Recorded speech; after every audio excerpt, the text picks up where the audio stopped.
Yes, good people, big up to all of you, and welcome back to Chelsea Perspective. I do hope you're all doing well. I appreciate you all finding the time to join the show this particular morning, another Blue Morning show. And on this particular edition, we will be reviewing the home EFL Cup win against Newcastle United. It was crazy. We were losing until the 90th minute plus before we got an equalizer and went ahead to win on penalties. Once again, I hope you're all doing well. And before we start, as usual, I'd like to say hello to everyone in the chat so the show can kick off. And Namaya Forward, looks like it's a happy day for you. You're the first in the house to say, yeah, we won. And happy. And then Kunku got a debut goal, even though it was from was a penalty. It doesn't really matter. He did well the few minutes he played, and I'm quite sure he's going to start the next game. And Namaya Forward also saying Starling and Jackson should be dropped on Saturday. I think both will still start. One of the two will still start because Nkunku coming in means, in my opinion, one of the two will be dropped. But Sterling actually wasn't that bad. Wasn't that bad against Newcastle United. The usual things happen, like just trying to dribble unnecessarily and losing the ball on occasions. That happened to Desmond Muratai saying, "Big up CFC." Perfect. I wish all players a Merry Christmas, and I wish you too Merry Christmas in advance. Just a few days from now, and don't forget, on the 23rd of December, we'll do a giveaway for our members here to celebrate Christmas, and I hope you'll be here to celebrate it with us. We'll move on to the next item. Nice to see you, Desmond, and Blue Cloud analysis, Blue board analysis, so to speak, and that is Jerry Z. Nice to see you, Jerry. I hope you're doing well. I appreciate you finding the time to join us this particular morning. Gallagher's best game in the Chelsea shirt. I still say the game before, not the one yesterday. He won the man of the match, deservedly so. He did well. I know a lot of people will still not agree that he did well.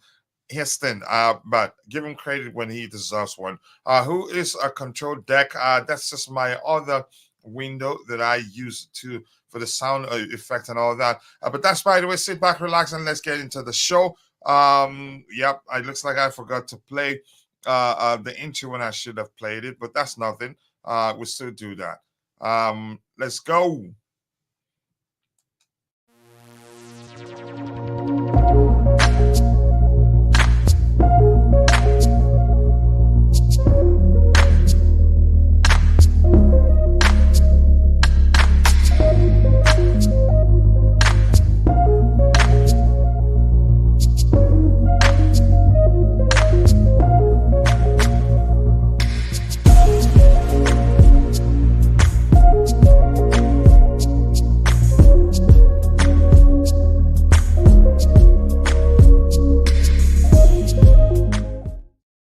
Yes, people, once again, welcome back to Chelsea Perspective. I hope you're all doing well. The first question I want to ask you, was it just me, or the Stamford Bridge wasn't that good? The ball was bouncy. I noticed that on several occasions, but I didn't say much. But it looks like that's the case, and I'm not sure what to make of it. You can argue, in my opinion, after paying attention to how rough the pitch was on that day. I'm inclined to believe that that was what led to Benoit Badiashile's error that led to us considering the goal we considered. But I'm not going to dwell on that too much. We won. That's the most important thing. Yes, let's go. And Michael D, nice to see you. I hope you're doing well. I appreciate you finding the time to join the show. Keep dropping the likes on the stream, people. We're moving with a blistering speed today. We're at 14 likes already while we're just 12 minutes into the show. Let's try and get 100 likes today. And if you're a moderator and you're in the chat, please keep reminding people to do so. And quickly also, I want to reach out to those of you who are watching, but for one reason or the other, you're not able to participate in the chat. Just know that we appreciate you. And that's because you watching alone does provide great value to the community. And we want to say thank you. But also ask you for one tiny bitty favor, which is to take a second and drop a like on the stream for us. The likes do go a long way. They trigger the YouTube algorithm and get it to push the stream to more people who'll be interested in the topics we'll have lined up here. And I cannot wait for the draw on 23rd and then a win on 24th against Wolves. I hope so. Let's see what happens. We have Stamford Bridge was loud for a change. It was loud, but I think not from the start. I think the visiting team were of fans were even louder at first, except after we equalized the goal. Hi, coach. We won. Yes, we won. Rich Money Makers. Nice to see you. I appreciate you finding the time to join the show. And my bro Constantine is in the house. Constantine, I hope you enjoyed that one. It wasn't easy. It was nail biting, and even I think it was the 80th minute. I cannot quite remember what time I put out a tweet saying I still believe we're gonna win the game by 2-1 or 3-1. We still won, and during the pregame show, I was telling everybody, look, I am confident for some reason, not because I'm following what the numbers tell me, but it's more of a hunch. And I strongly believe that we're going to win that one for some reason. And we won, even as we were losing into the, I think, 70th, 80th minute. I was still saying we're going to win it. And we need this sort of win. They defended really, really deep, especially after they scored the goal. They were looking to hit us on the break and score one more goal. In some games, usually when that is the case, I usually fear that we're going to concede more. But I didn't fear we were going to concede more. I still believe that we're going to win, and we won, and I'm happy. I'm happy we have a chance to still win a trophy this season. Hopefully, let me see this. I didn't check. Because it was a busy day for me yesterday. Didn't Liverpool, did they play yesterday or day? Oh, today against West Ham United. I'd like West Ham to beat them so we get West Ham United and get our revenge back for our loss this season to them. That's how I see it. I see Constantine Dante saying, no, that was a slow feet. But if you pay close attention, the ball bounced actually. Even before it got to him, it was bouncing. But that's by the way, here's the thing. Even if we come to the conclusion, or if we all agree that it was Badia Shila's fault, one thing to be in mind is that he's still very young, and these mistakes will still happen every now and then. But if you compare that, you can say to the ratio of his, you can say of that ratio, the frequency of the mistakes to his brilliance, to all the good things he does, you still know he's an excellent player. I will still keep him anytime, any day. I'll pick him over some of the defenders we have right now, in my opinion. But that's just me, and you're entitled to see things differently. That's why we're humans. But that's by the way. Let's move on to the next one. He's a bit off from the start. You can see it. Okay, but I see you. But I know you agree that mistakes like that are very common with young players. Hi, Coach. One and Coach two. Eugene, nice to see you, Eugene. I hope you're doing well. Henry Chibuzo. Unfortunately, bro, you're using too many emojis. Just use a 3 alone, and you will not have an issue with that.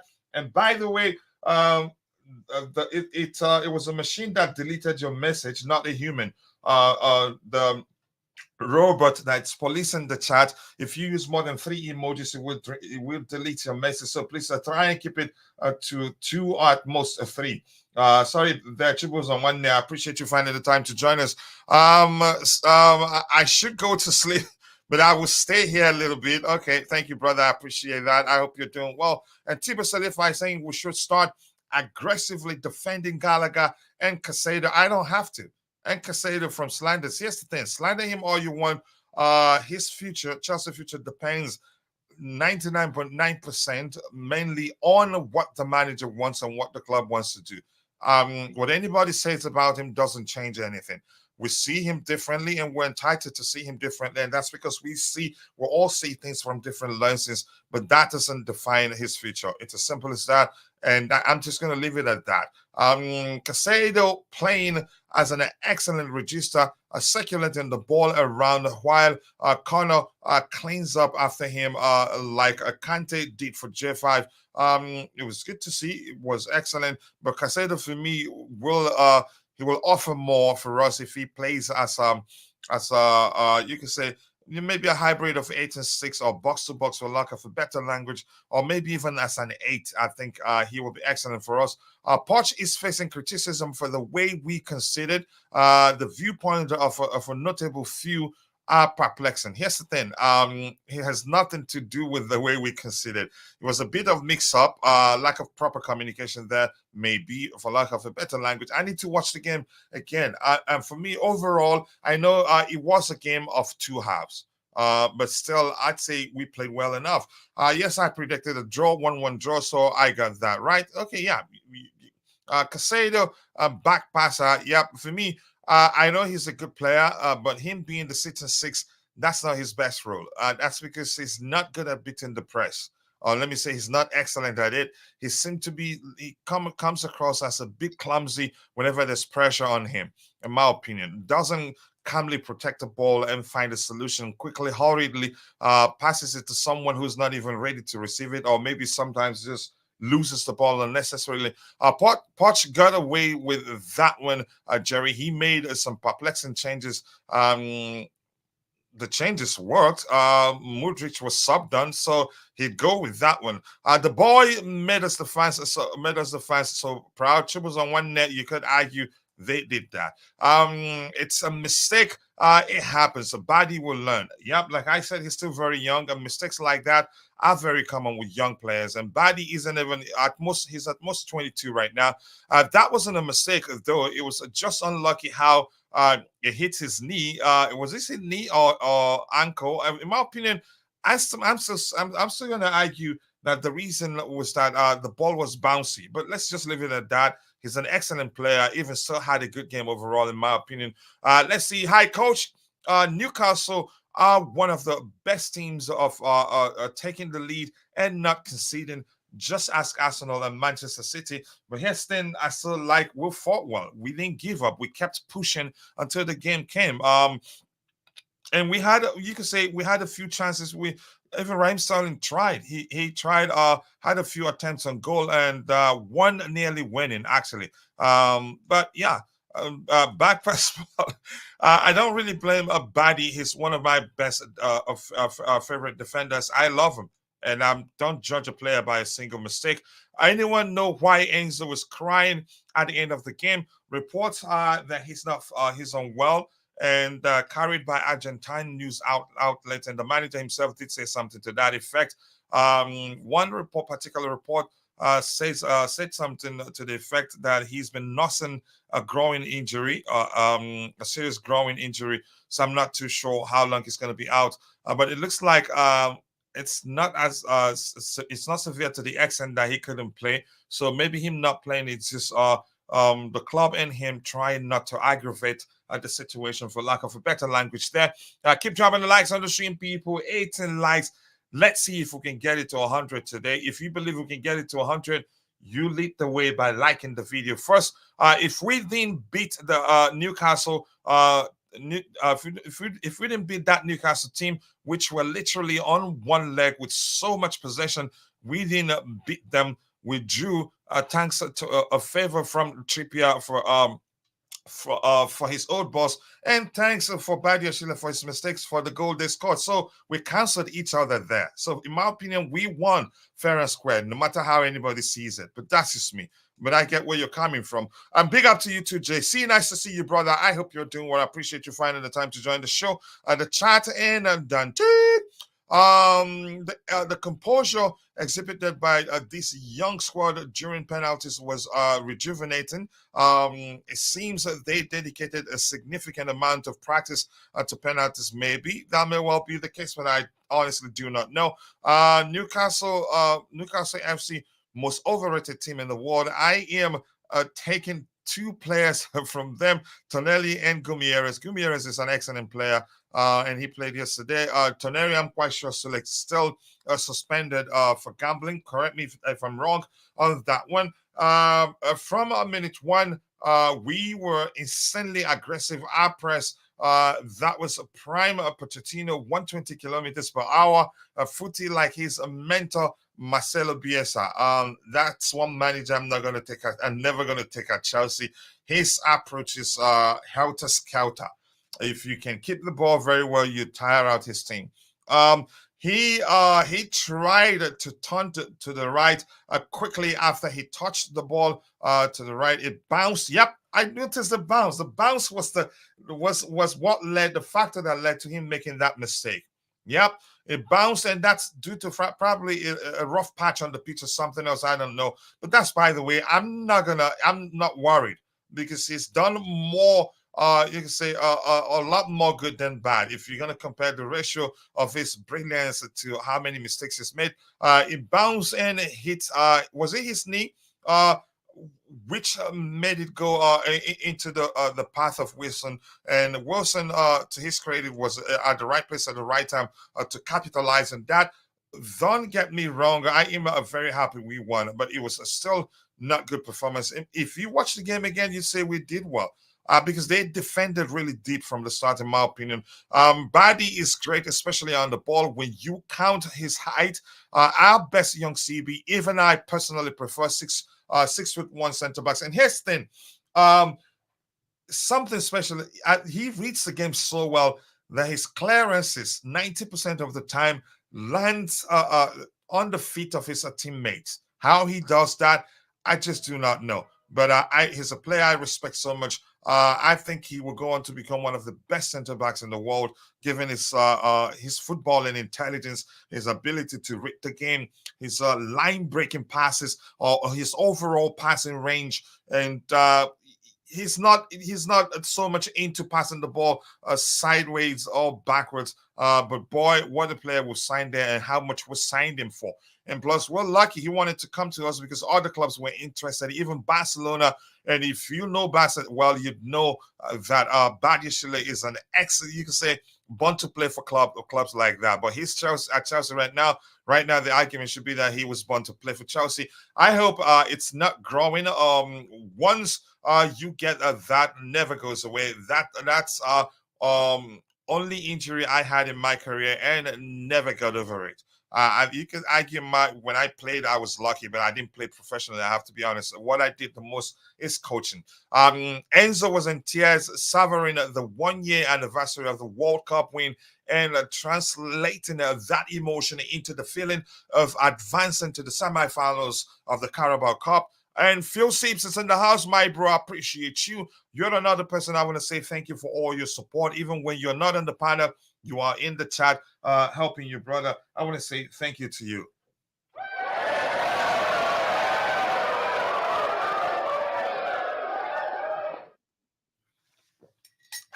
This is a really good coffee, man. Let's see.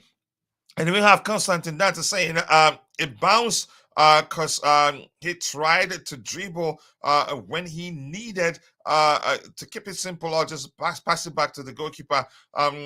These things happen. It's not perfect, but I understand your point now.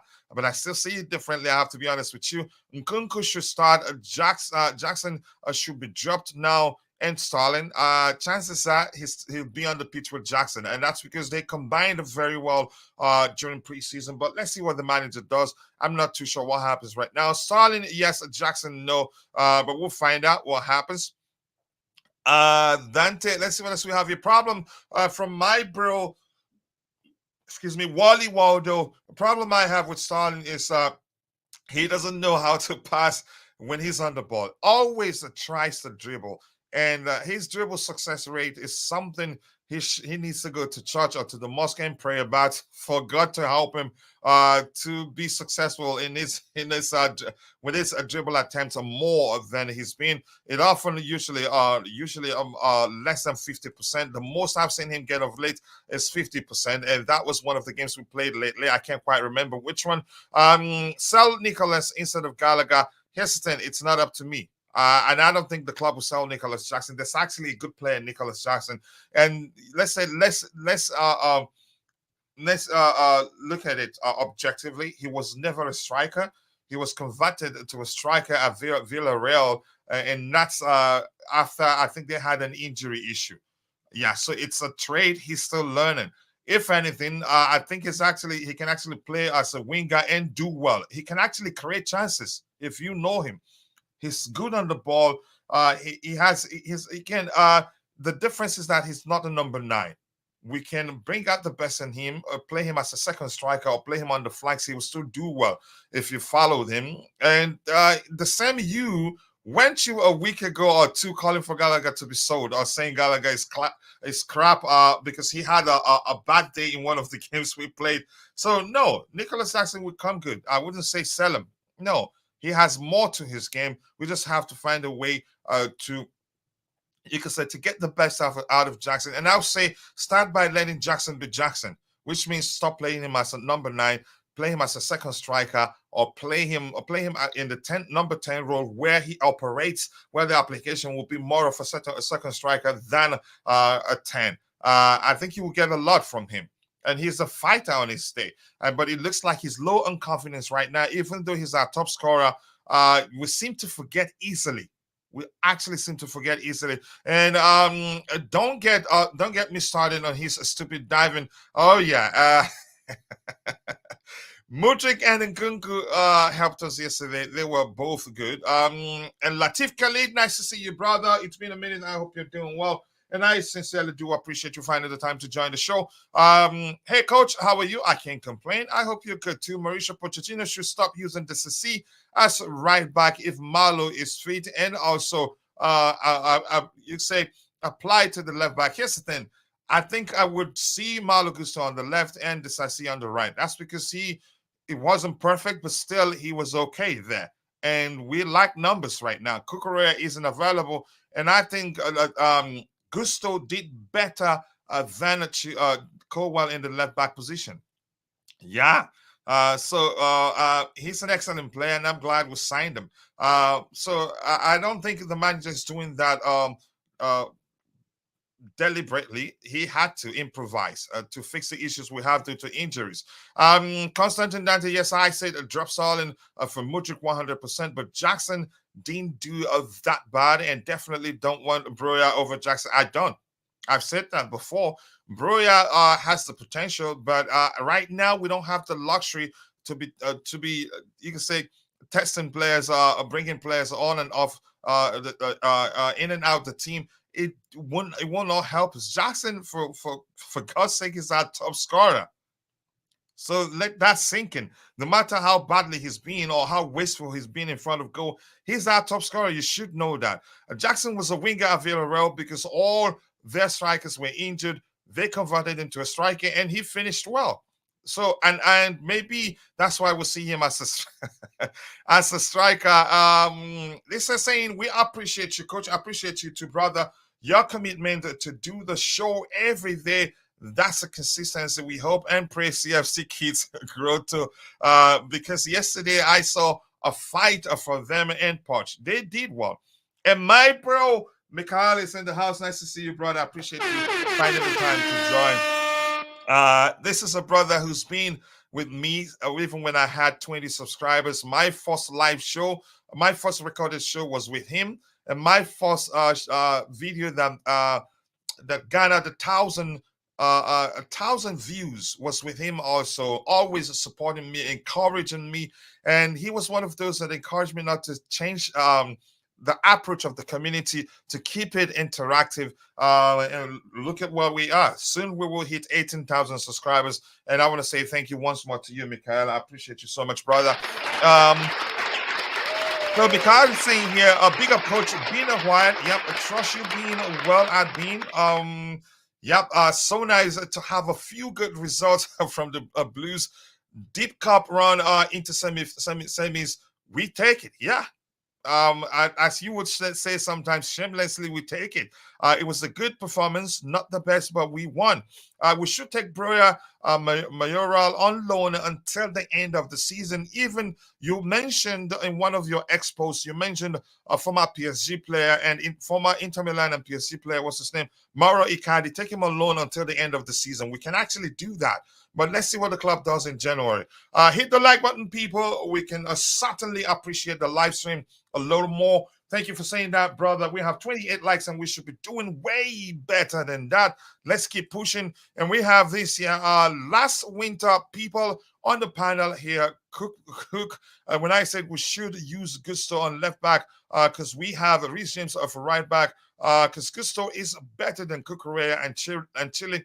See how the guy outplayed everyone. Yeah, I think I agree. But if we have specialized specialty players, for lack of a better language, we should play them there. Once Nkunku start, it will help Jackson in so many ways, and that's why I argued with see them both on the pitch at the same time and not one and not the other, because Jackson, say what you like about him, he's a top scorer and he's done everything right except be efficient in front of goal. And Mykhailo is saying, would you say Poch managed the clock well in hindsight, leaving the attacking changes late to sneak in an equalizer in injury time? I'm sure if you ask him, he'd tell you that. But for me, it was a mistake not starting Mudryk. That's how I see it. I wouldn't say that. But, the two remains, we don't give managers enough credit. But the credit, let's give him credit that he brought them on and they made a difference. Two of them were both penalty takers for us, and they dispatched theirs effectively. But here's the thing, it was a mistake not to start. You could say both of them actually.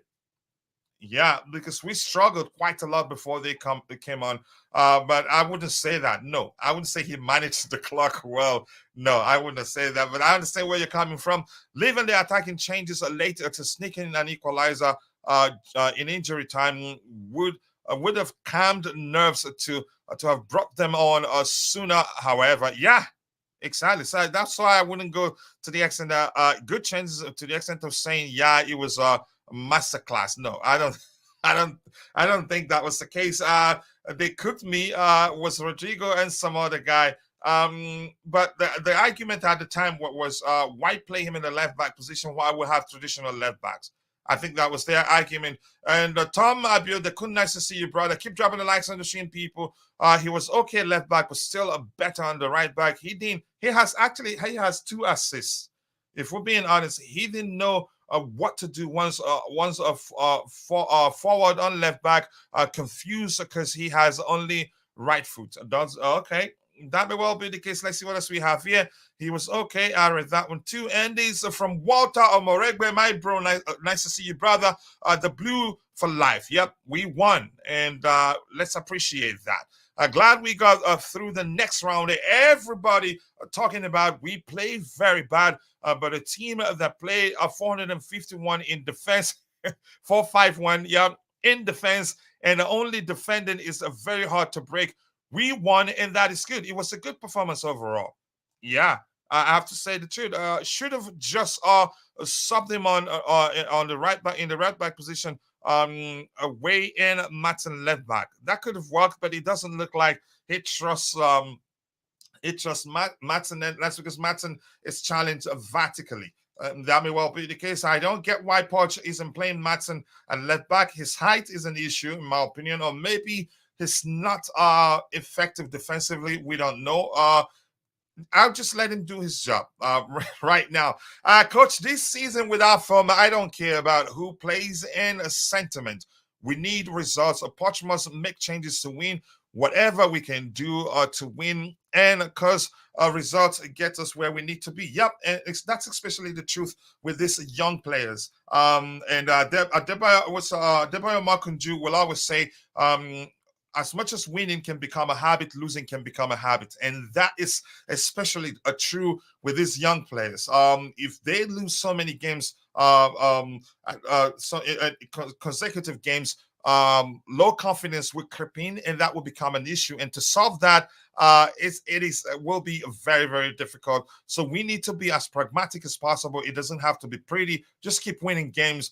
Once that winning mentality is properly inculcated into the players, then yeah, be as fancy as you want to be, and I'll take it. But right now, we just need to win. And if you paid attention to most of the games we lost, in 90% of them, we were the better side. Yeah, and end up losing those games. Not gonna lie, with more discipline in defense, Madueke can do left back job. You think? Just don't think he want to play at that. He will search for a new club. I don't think so. We've been told that the club isn't looking to sell him. And I want to say, where did I stop actually? Where am I? Okay, and I'm going to say thank you to Walter for becoming a member. Sincerely do appreciate you, Walter. That will go a long way for us. So thank you so much. And Walter, here's for you. Thank you so much, Walter, for becoming a member. And Oladipo Musa, my bro Jude. Good morning, coach, and everyone. Congratulations to us. We are through to the semi-finals. JC, he will give Jackson more time off to engage. Just go away, you two. Stop mentioning that name here. Matson brought so much energy. That's an excellent observation. So much energy and urgency. Yep, energy, urgency, and a drive. Justice for Matson, please. He deserves more game time. I think there's a chance things would change for him for good. But I don't know. The manager, he likes him. That was why he kept him in the first place. But here's where I have a problem with that. He's only played him in the midfield area, and in that department, we're packed. We are really packed. That's where I'm not sure what to make of this situation. And the fact that we're trying to get him to put pen to paper for a new long-term contract, not down to the fact that we want to keep him, down to the fact that if we get to sell him so that we get a sizable fee from his sale. That's how I see it. Quickly, I'll come to you in a bit. The Coolest Chels, my bro. The only criticism I have about Poch, he brings the subs too late. Yeah, just like Mykhailo mentioned there. Matson is good at left back, was mainly left wing back. Yeah, and left back was for Bally scored a few goals, created chances too for Holland. This vertically challenged idea is rubbish. I'm not saying that's how I see. I'm just suggesting, speculating that may well be the reason why the manager isn't playing him as often as we all thought he'd be playing him. I think he's a better left back than Ben Chilwell. If anything, Ben Chilwell is a bit taller or maybe more experienced than him. I'd pick Marco Correa first, then him, then before Ben Chilwell. Ben Chilwell is the third in the pecking order for me. I am glad Poch finally realized that in the game, hopefully we won't see him there anymore, but I doubt it. Let's see what happens. Let's see. Top of the morning, you two. Vic, I hope you're doing well. Let's hear you. Tebogo, you're in the house. Appreciate you finding the time to join the show. Let's hear your observations from the game yesterday. But before you do that, Omoregwe is saying Petrovic was exactly actually what word? I don't know that word. It's new for me, but I'm learning here. We learn every day. Petrovic was actually okay. I haven't seen that one with his feet. Matson and Nkunku Gusto subs were great too. But let's say your observations from the game overall. Was it a good game for you? A deserved win, or do you think we got lucky? In my opinion, people were saying were thanking Trippier for his mistake. I say, yeah, we made a mistake too. So both mistakes are cancelled each other. But let's say Tebogo, your observations from the game. Yeah, big up, coach. I hope you're Big up good. to you too, brother. Yeah, to be honest, I think our game plan was working, but as usually we say on this show, if you're not clinical, we won't win games, because let's be honest, in the first half we might made a mistake due to body shield, but at the same time, I feel like Raheem Sterling had two good chances in order to equalize. So I'm not saying it's perfect, but we should have at least equalized in the first half. Mhm. And in the second half, the same thing. Raheem Sterling was running along with Nkunku on the side, and then there was two v1 situation, and then he misplaced the pass or overhit the pass. So, man. Anyway, I'm happy that he won, because as soon as he went to the 90 minute, I was like, oh no. I don't want to see Chelsea fans complaining again on Twitter. We have to win this game just for peace sake. But overall, for me, the performance was good, because you see the intention of the players that they want to win this game.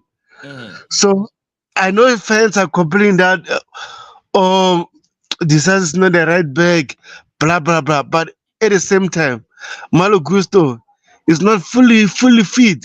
And we have a one natural right back. So should we risk him and get injured again, or at least give him some few minutes, then he can be fully fit. Simple as that. So overall, I'm happy with this win, and then as we say, winning brings joy to the players, and then let's hope we win again on Sunday. Just keep on winning, man. Yeah, I agree with you. Win as much as you can say winning it can become a habit, and I want that to happen with these young players. Winning consecutive games is very, very important. It will go a long way. It will do their confidence a world of good, and hopefully we keep winning. And I don't want it. It doesn't have to be pretty. I've said that 1,000 times. It doesn't have to be pretty. Coach, It's as simple as that. Yeah, just win. Just win games. That's what I want to happen. But yeah, I'm happy. I am really happy. coach, Let's see. Yeah, go ahead. If you wanted to say something else. just want to say this to rival fans and Chelsea fans who always criticize Moses Caicedo. Now you can see he's getting at his best. Every now I think it's three games in a row where he's performing. So overall, I'm saying then don't write off these players. They Mhm. might be new at Chelsea, but as soon as they settle in, I'm telling you right now, we're going to cook teams. As soon as they settle in and get everything right, oh my gosh, and no one will stop us. Maybe injuries will stop us. Yeah, I think it would take time. If we want to start achieving, let's say, come January and henceforth, we need to mix it up a bit. But if we're gonna go with just these kids, it would take time. They will come good, and I know that. But it will take time, and that's because kids will always be kids. They will not learn to be consistent for a while.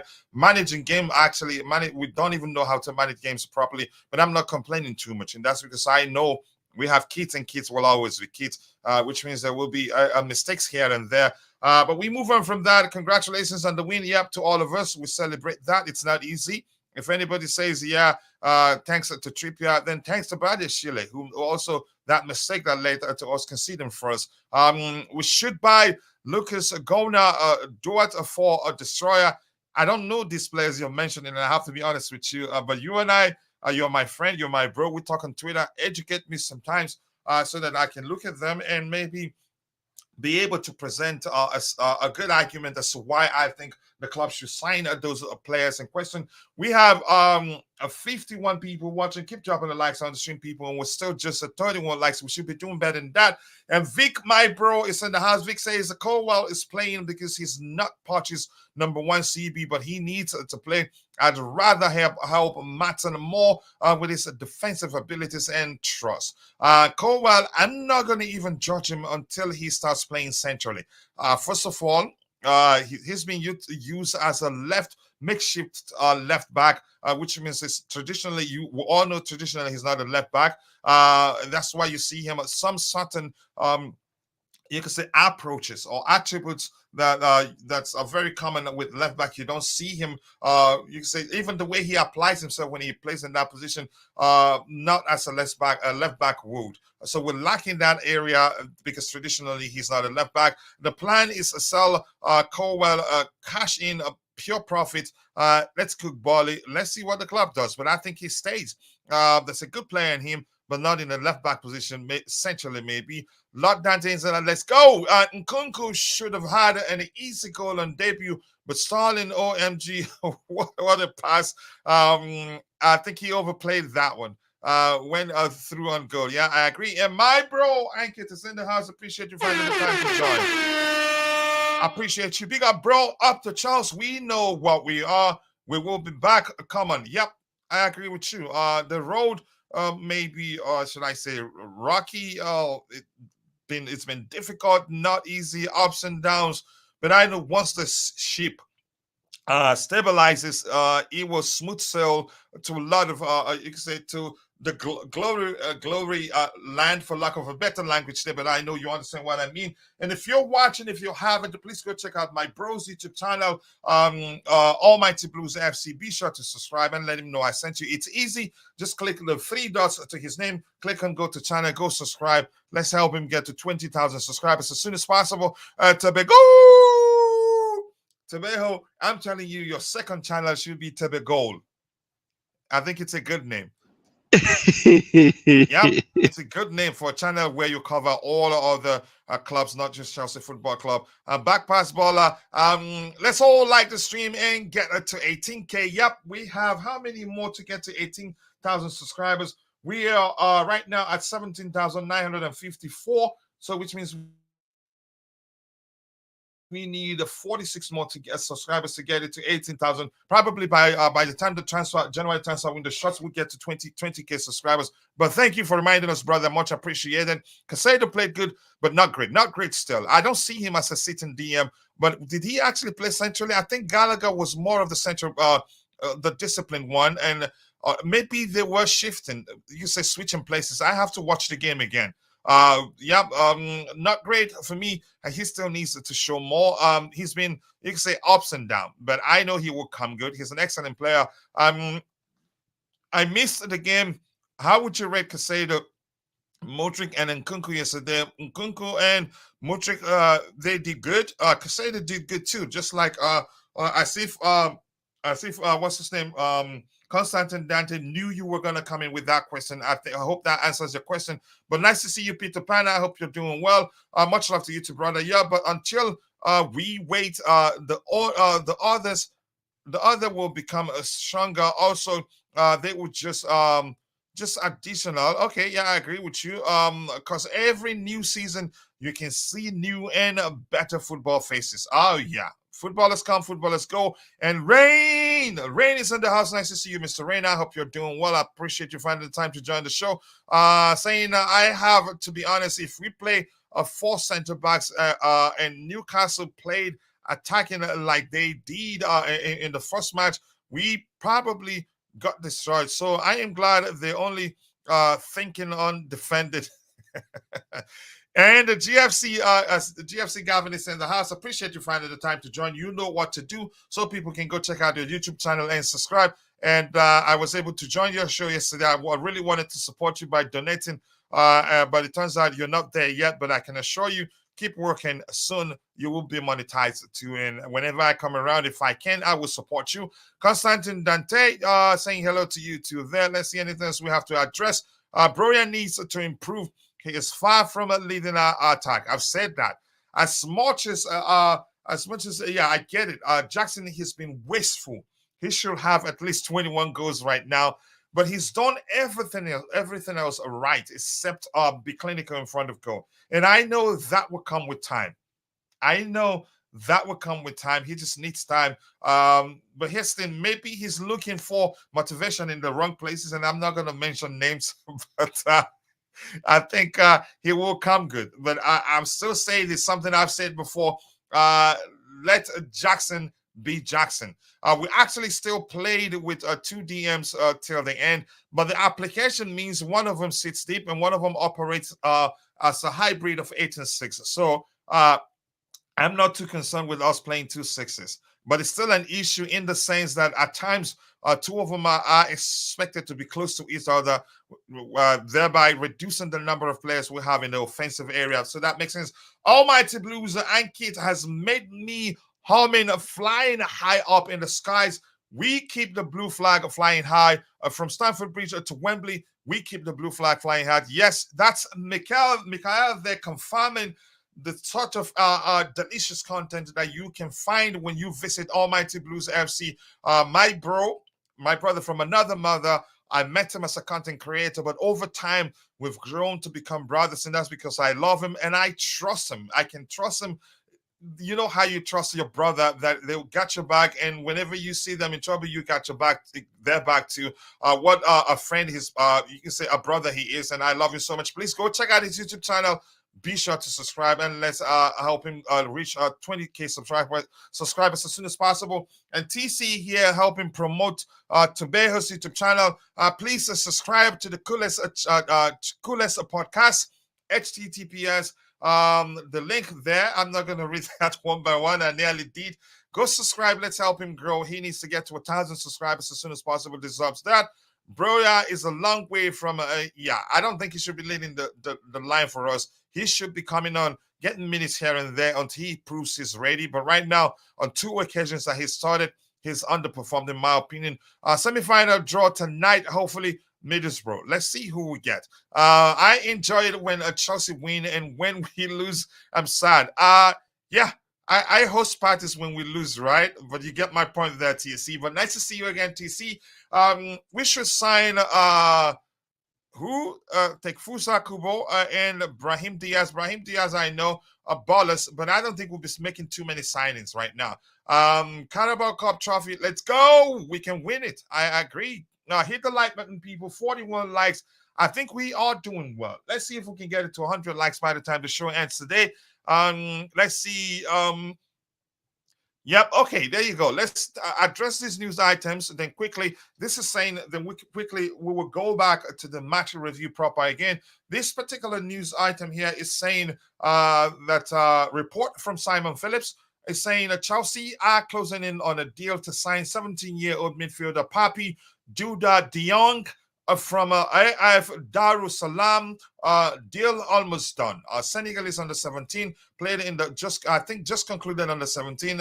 Is it concluded yet? They came third, and he did well. And he's tall. And here's what this is telling me. The owners are there. It doesn't look like they're looking to deviate from their blueprint for the project. They want young players. They want to keep them together. So when they gel, they become a unit that teams will fear to play against.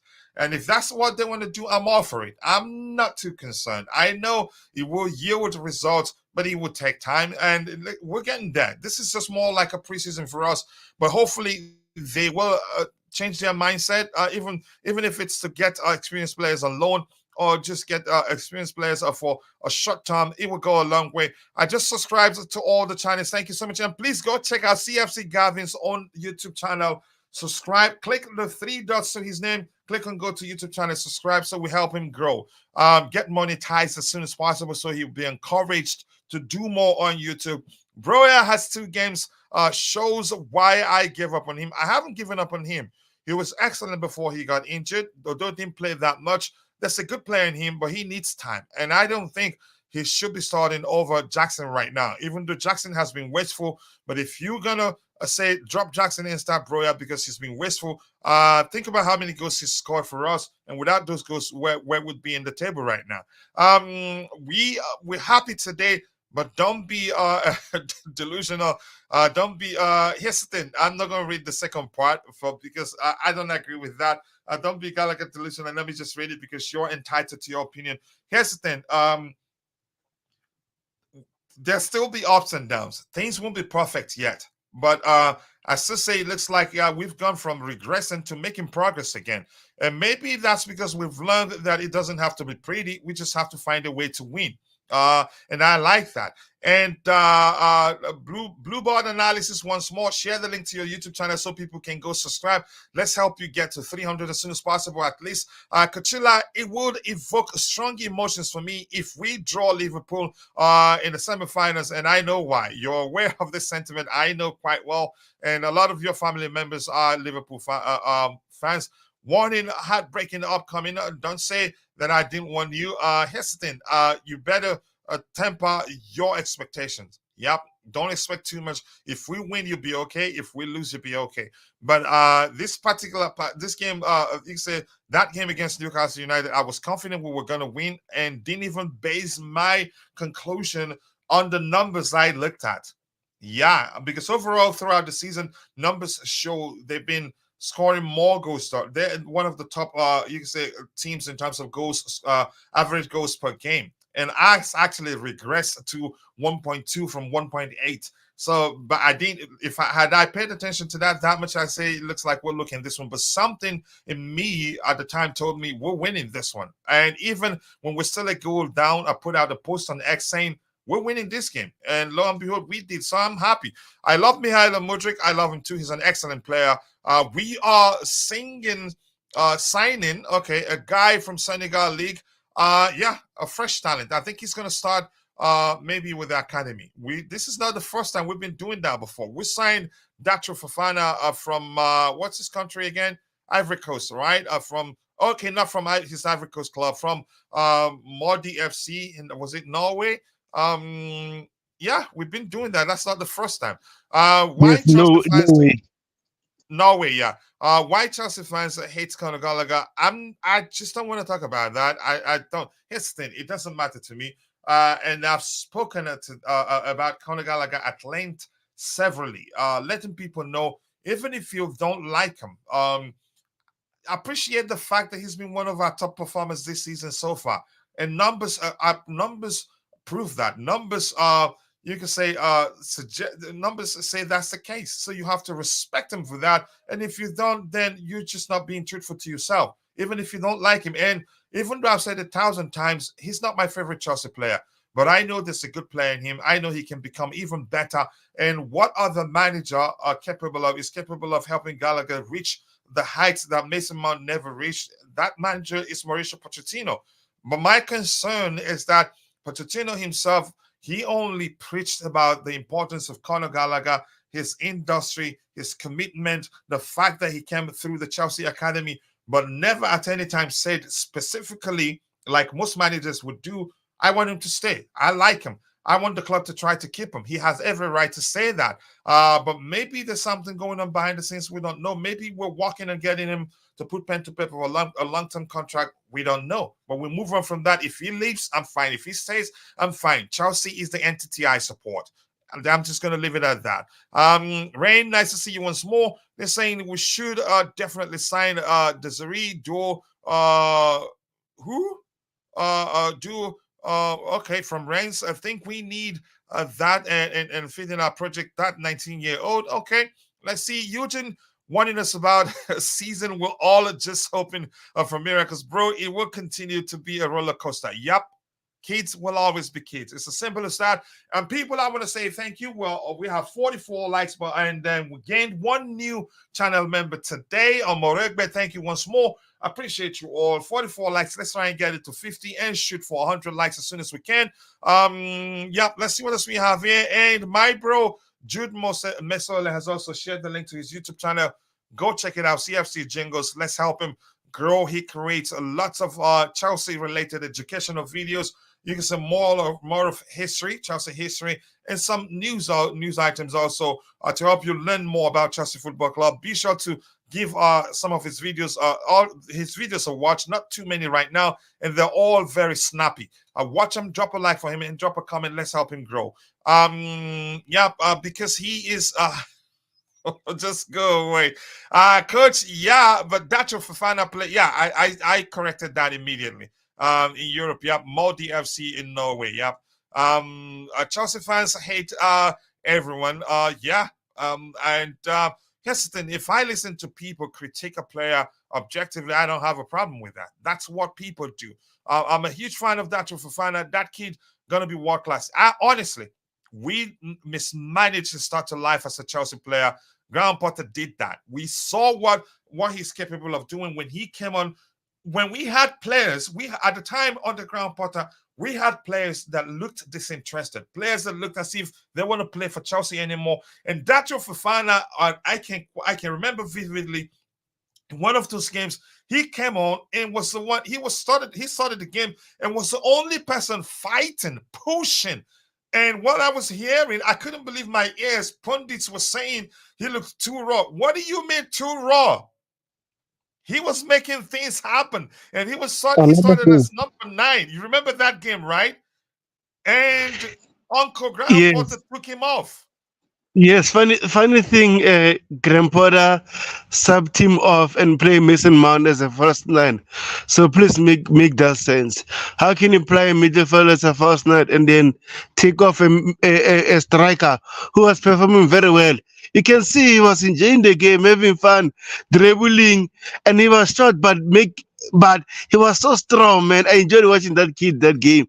But overall, Grandpa, the boys gave everything, right? Yeah. And to correct something quickly,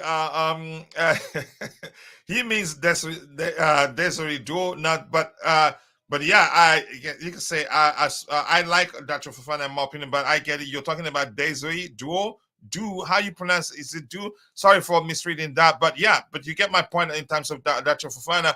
Rich money makers, I hope so. And yeah, you're not going to be happy, Rashi. We won, right? You weren't happy with Trippier. Sorry. Let's see. Wolves, Luton, and Palace are all securing victories, and winning 5 games in a row would be truly remarkable. I think we can do that too. You guys need to respect Gallagher. Let's see, Rashi, you're getting Potter. Yeah. Please, guys, go and check out CFC Gavin's YouTube channel. Be sure to subscribe.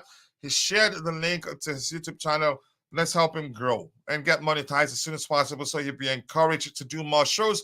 Rashi, yeah, Trippier is elite, no matter what. Dacho Fofana as what class coach, yeah, he has that potential. He's still very young, remember, in my opinion. But yeah, you should see the way you want to see it too. Remember, I think Barcelona wanted him too. Other clubs wanted him, and we convinced him to come to us just because his love for Chelsea. He agreed to come, and look how we've handled the whole thing. Even sending him out on loan, that alone, I think at the time he'll be disappointed. He's a young 18-year-old playing for Rennes in France. Yeah, I don't know that particular player, but I'll look him up. The Coolest podcast is on fire. Yep, the Coolest Chels podcast. Yep. Man gave everything. Yeah, exactly. Kutsila, when are you traveling to London? My next travel to Africa, I usually pass through Heathrow Airport. Next travel, I'll stop by at the bridge, most definitely. But on occasions that I've traveled to Africa, the reason for my travel usually doesn't allow me, you can say, the independence or space to like go visit my favorite clubs or stadium and watch a game or two. Although I've seen them in the United States during preseason, but I want to go to a real game.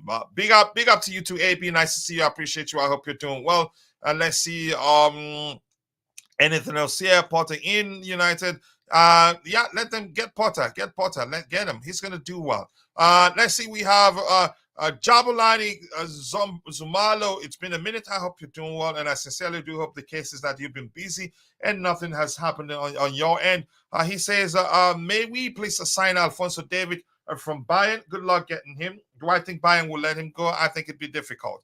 Monique, for our left back, Bremer of Juventus to study Thiago Silva. I think we're loaded in the defensive area, central defensive area, in my opinion. Kunha of Wolves to help our strikers because Chesson Osimhen is good, but maybe difficult.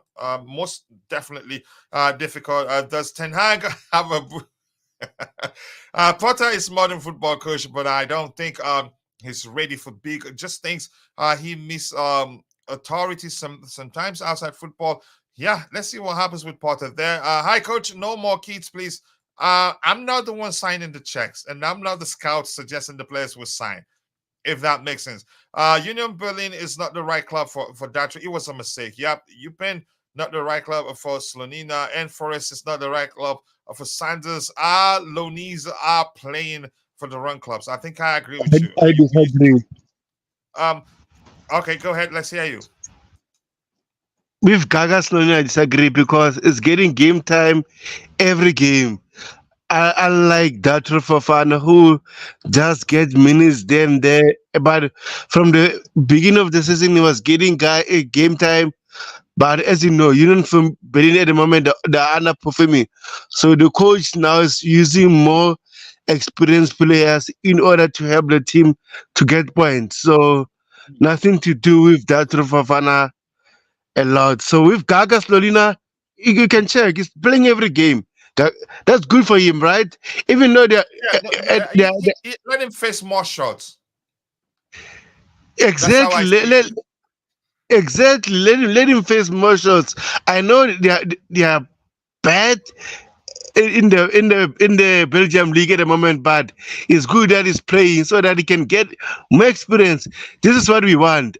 Unlike Andre Santos, who's not getting enough game time at Northern Forest. That one was a wrong loan move, unfortunately. Mm-hmm. Yeah, just give me 1 second here. I'll be right back to you. Let me do something quickly. Let's see. I'm gonna scroll to the very bottom once I come back. I just want to sort out something quickly here. Yep, there you go. I made a mistake there, and that hasn't helped. Yep, there you go. We're back there. I think that fixes it. Let's see. I'm just going to refresh this. And it says I was reading Davis, Alfonso Davis, if he leaves, is only going for 43 million. That's a bargain given how good he is. Let's see if we'd be interested in signing him. Let's see. Can anyone say I says, can anyone say me something about Evan Nielsen, a Porto forward? Porto always was good center forwards. I don't know him. If you know, never watched him, never did. To Santiago Jimenez to Chelsea, that's another player I like. He's more complete of all the strikers we've been linked with. We want Mason Greenwood back. I think that would cause a problem. I don't think you're getting him back. If I were Mason Greenwood, I would not go back to United. You ditched him. That's how I see it. I'm not coming back if I were the kid, in my opinion. But that's just me anyway. Let's see what else we have here. Barcelona is hoping to get a chance to give some training time to Santos. I say that move could be better for Gallagher's development, especially on ball skills during. But you have to offer them something. If you're suggesting that Gallagher isn't good on the ball, then Barcelona probably will not want him in the first place. You have to have the basics of what they need before you go there and gain something from them. Davies going to Madrid, and Mbappe also, unfortunately, I need a report. All you that's over for football. Even now, Real Madrid is unbeatable without them. Let's see what they happen. I think they'd have to let some of the players go because they would want to leave. It's better than our wingers. Good luck with you. Santos to Barcelona, I don't see that happening. Eugene, because Chelsea likes him. I think he comes back. Let's move on to the next item we have lined up so that we can quickly go back to reviewing the match. Let's go. Chelsea has been coy on Conor Gallagher's future, despite the player making it clear that his ambition is to stay. A question over whether bids in the next transfer window would even be considered have gone unanswered, and speculations has been allowed to run wide. Yeah, they don't owe us any answer. They have their plan. And by January we'll find out whether Gallagher stays or goes. So I'm not going to believe what anybody is saying. If people has run with a narrative that got Chelsea plan is to sell Gallagher, but this clearly says they didn't say anything. So we'll find out what the club wants to do once we get to January, if that makes sense. Kachila, Barcelona is nearly bankrupt with all those levers, beggars and choosers. You can argue that, but we know the fund. What you say, the basics of what it takes to be a Barca player. Let's hear you, Tebago. You have anything to add to this Gallagher report here? For me, we don't know what the club would do. We have people that have been pushing the narrative that the club are open to selling him, but this clearly says no, they haven't told anybody anything.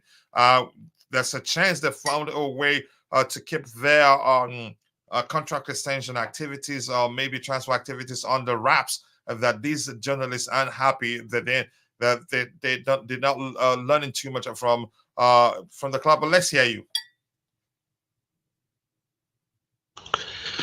Yeah, coach. As you say on your channel that we should keep Conor Gallagher at all cost, no matter what, because he's a coach favorite. So if we sell him and then we don't get a better player, he won't be happy. So overall, I think Conor Gallagher deserves a new contract. His performance is showing that he really loves this club. So overall, man, Todd Bowley, Paul Westendy, if you listen to me, just give the kid a contract. Even doesn't want a prison contract, just give him 4 years contract. That's it. All right, let's see what the club does. We'll find out in January. For me, if he stays, I'm fine. If he leaves, I'm fine. In all honesty, those clubs like Barca, Real will always have money when they need it. Yep. those are big entities. They have a lot of assets. And Mbappe is overrated.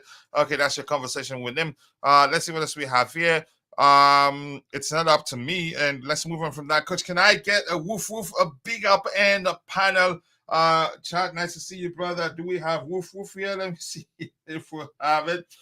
I think I'd rather boo you, but yeah, but respect to you. The blue again. Much love to you, brother. I love you so much. Always nice to see you here. I hope you're doing well, and I appreciate all your support. Let's see what else we have here.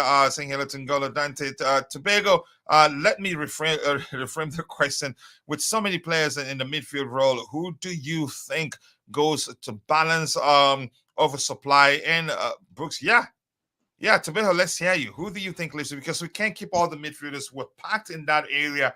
We have Conor Chukwuemeka. He can play from a deeper position too. We have Moises Caicedo, Romeo Lavia, Enzo Fernandez, Cesare Casade, and Andrea Santos. That's 6 in total, and there's no way we'll be keeping them all. So let's hear you. Who do you think leaves to make away?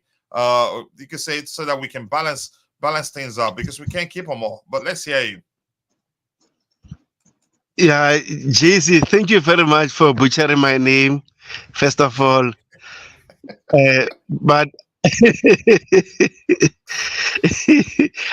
I think I even said it on Twitter that Conor Gallagher is the most easiest asset at the moment to be sold, because it's a pure profit. Because look at this, we brought Enzo, Lavia, Moses Caicedo, Casade, Kani. So they won't be sold now because they just got brought by the club. So Conor Gallagher is the most easiest asset to be sold, unfortunately. But let's see what the club does. And you could argue, actually, the reports we've been seeing in recent days probably are speculative. They're just basing their report on the fact that they know Gallagher. If Chelsea chooses, decides tomorrow to sell Conor Gallagher, that he's going to be pure profit, and that makes their story believable, and people have taken it and run with it, and it's causing division actually within the fan base. Let's just leave it. Once we get there, get at that particular bridge, we'll cross it. In my opinion. Let's see what else we have here. And I'm still going to go back to saying that the manager has not at any time specifically said whether he wants him to stay or not. And I see JC mentioning, yep, I missed Ugochukwu's name. I bet you haven't watched Ronaldinho, you chin. Ugochukwu, yeah, exactly. I forgot that, Leslie. Yeah, exactly. That's 7 in total. So it's we're packed in that area. We're missing chances most in Premier League. I think that will be sorted out with time to be. Just go away. Let's move on to the next item we have lined up here. Keep dropping the likes on the stream, people. The likes to go along where we are at 50 likes. So you people are absolute legends. Let's see if we can get it to 100 by the time the show ends. We've been doing well. A few more subscribers. We've gained a few more subscribers today, getting closer and closer to 18,000 subscribers. And one new member gained today. Sincerely do appreciate him.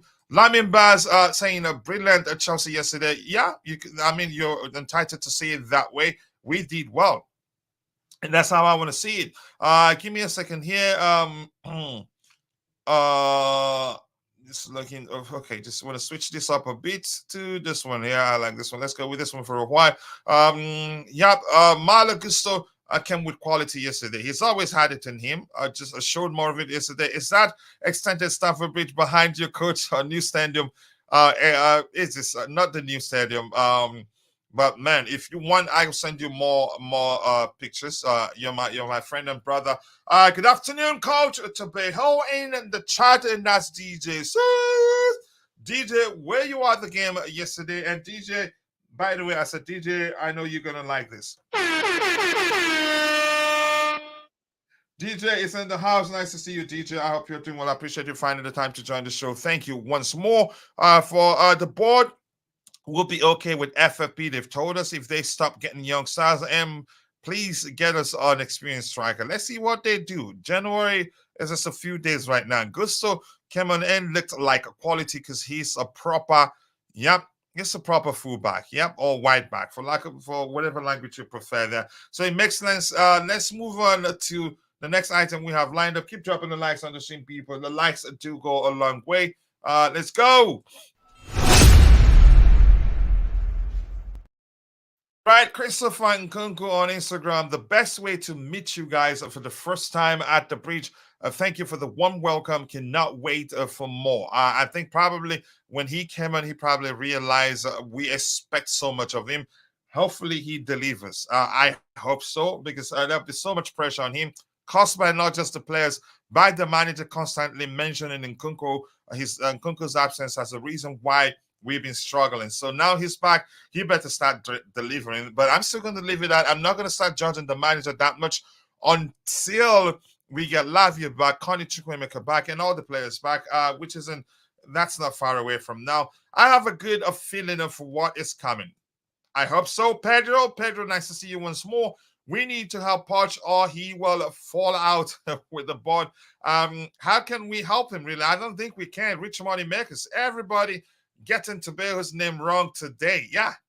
I used to call it Tebago until you told me it's pronounced Tebago. But that's, by the way, Gusto is a machine, an excellent player. We have ourselves some talent there. Rich Money Maker Facts and DJ Sir. Unfortunately, I was not at the game yesterday. My cousin said we played well in the second half. Yeah, it was a game of two halves. But just could not finish. And the queen of the house is in the house. So Choma, nice to see you, Choma. Appreciate you finding the time to join us this particular morning. And I want to applaud you. Respect for all your support. You're a sister. Always have been there to support the channel no matter what. Choma, thank you. Nice to see you once more. And let me appreciate you with this.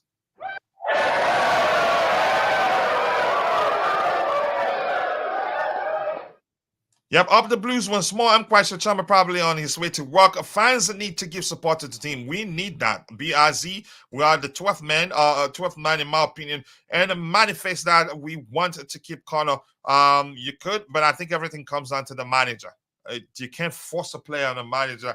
However, he was happy we went through as well as all. I thought all our penalties were excellent. It was delicious, really. Loved it.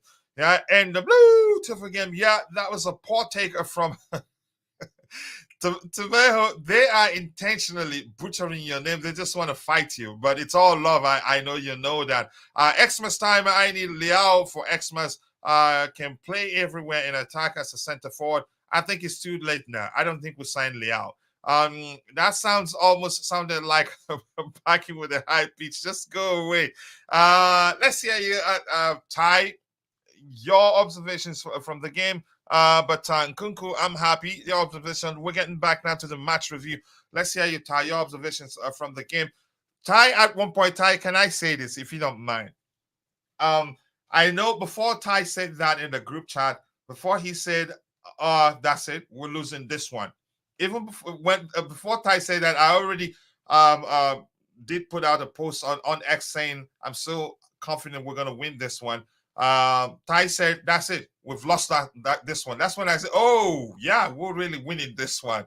Ty, if you're there, your observations from the game, let's hear you. But before you do that, let me say, read what Choma has to say. Kachila, I'm always here. I just don't participate regularly in the chat, but I come for my like. Oh, yeah, that's important. I appreciate you, Choma. Leave Tebesco alone. And Pochettino already said he really likes Conor and gave him the armband, so it remains a club decision. No, say specifically you want him to stay. Are you not paying attention to what I'm saying? Except if he's truly a yes man.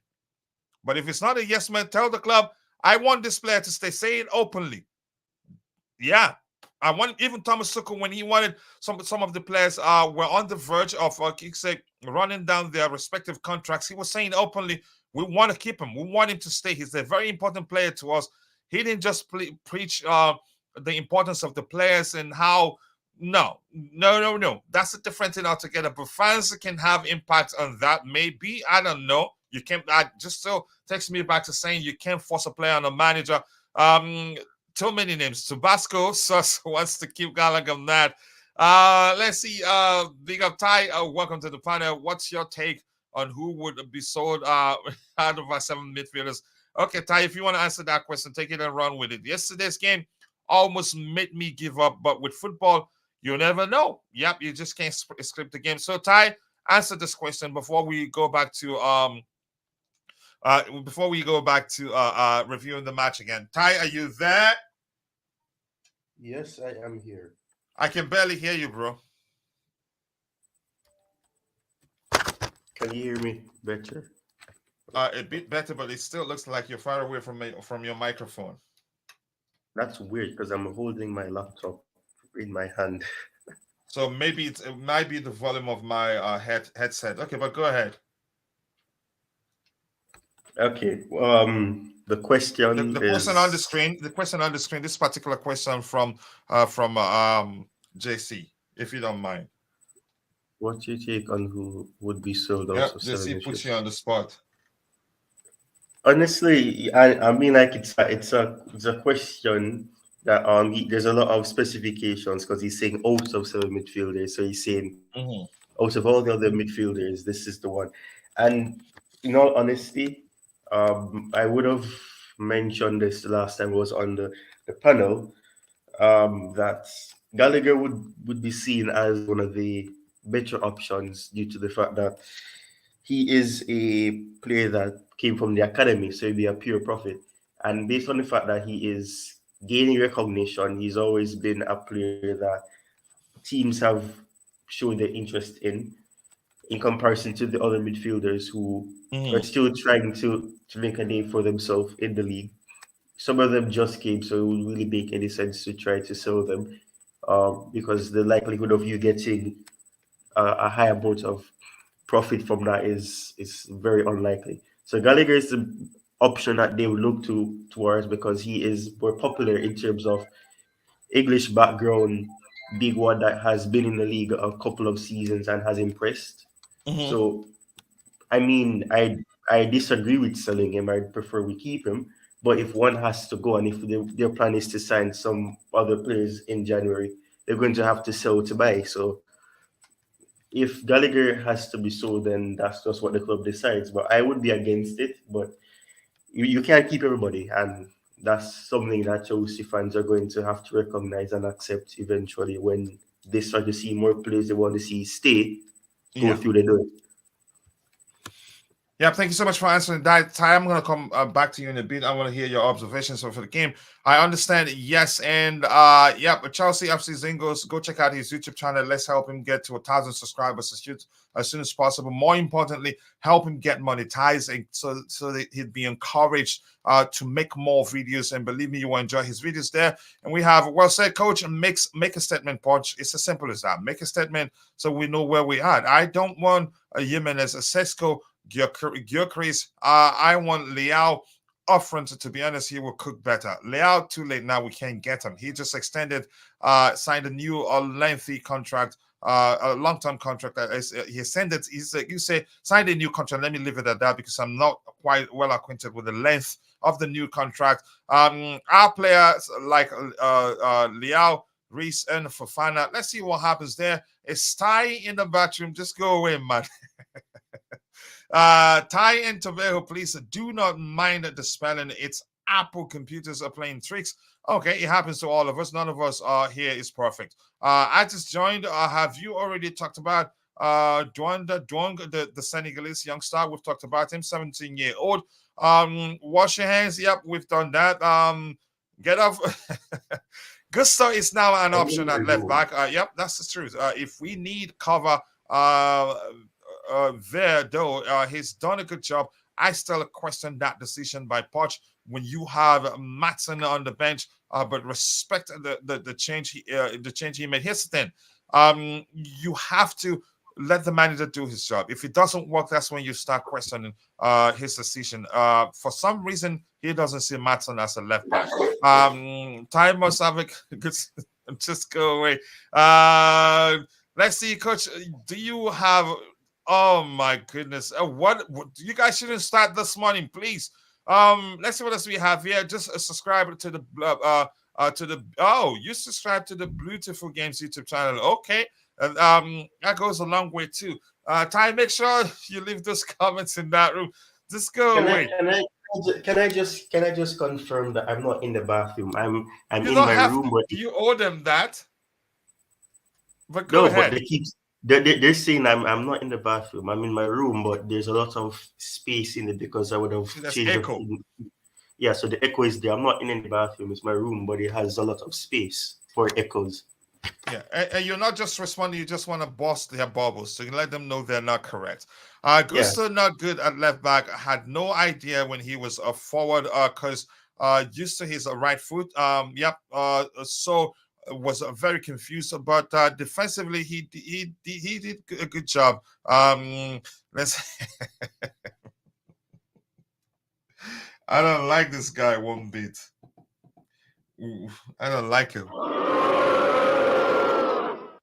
Uh, Ty, let's hear your thoughts on the game. Your observations from the game. What do you think? Let's hear you before we start addressing the players one by one. I really want us to talk how much people talked about the Badia Chile era. To me, I'd say it was because the ball was bouncy, but we're all entitled to our respective opinions, and I respect everyone's opinion, and that's why we're here to have a conversation and come to a sensible conclusion. But Ty, let's hear you. Just talk about the game overall.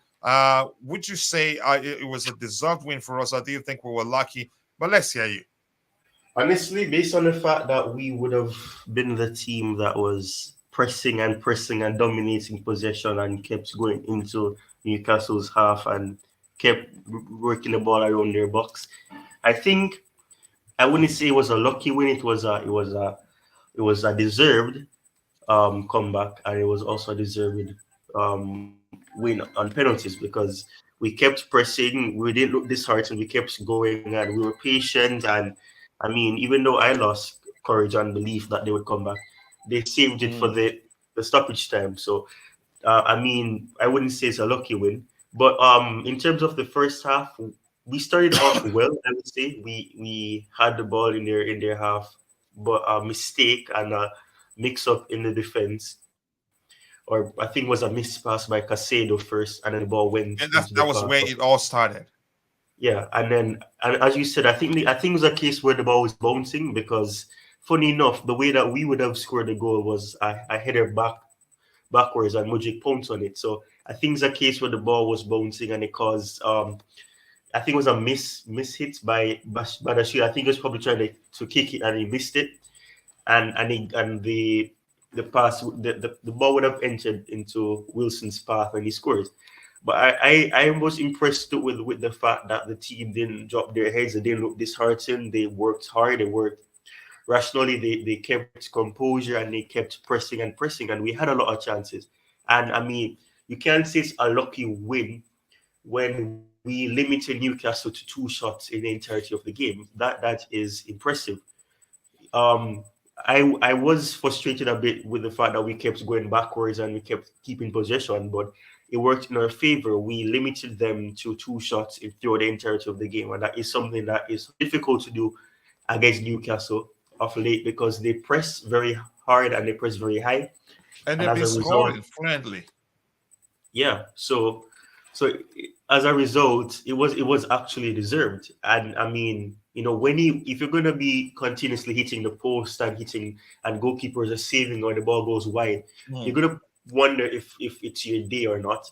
And to me, it reminded me a lot of when Chelsea were playing against Manchester City and they had that 1-0 lead and they had to keep it, and Manchester City kept missing, and it felt as if that was the case with Chelsea. But just at an important time, Mudryk scores.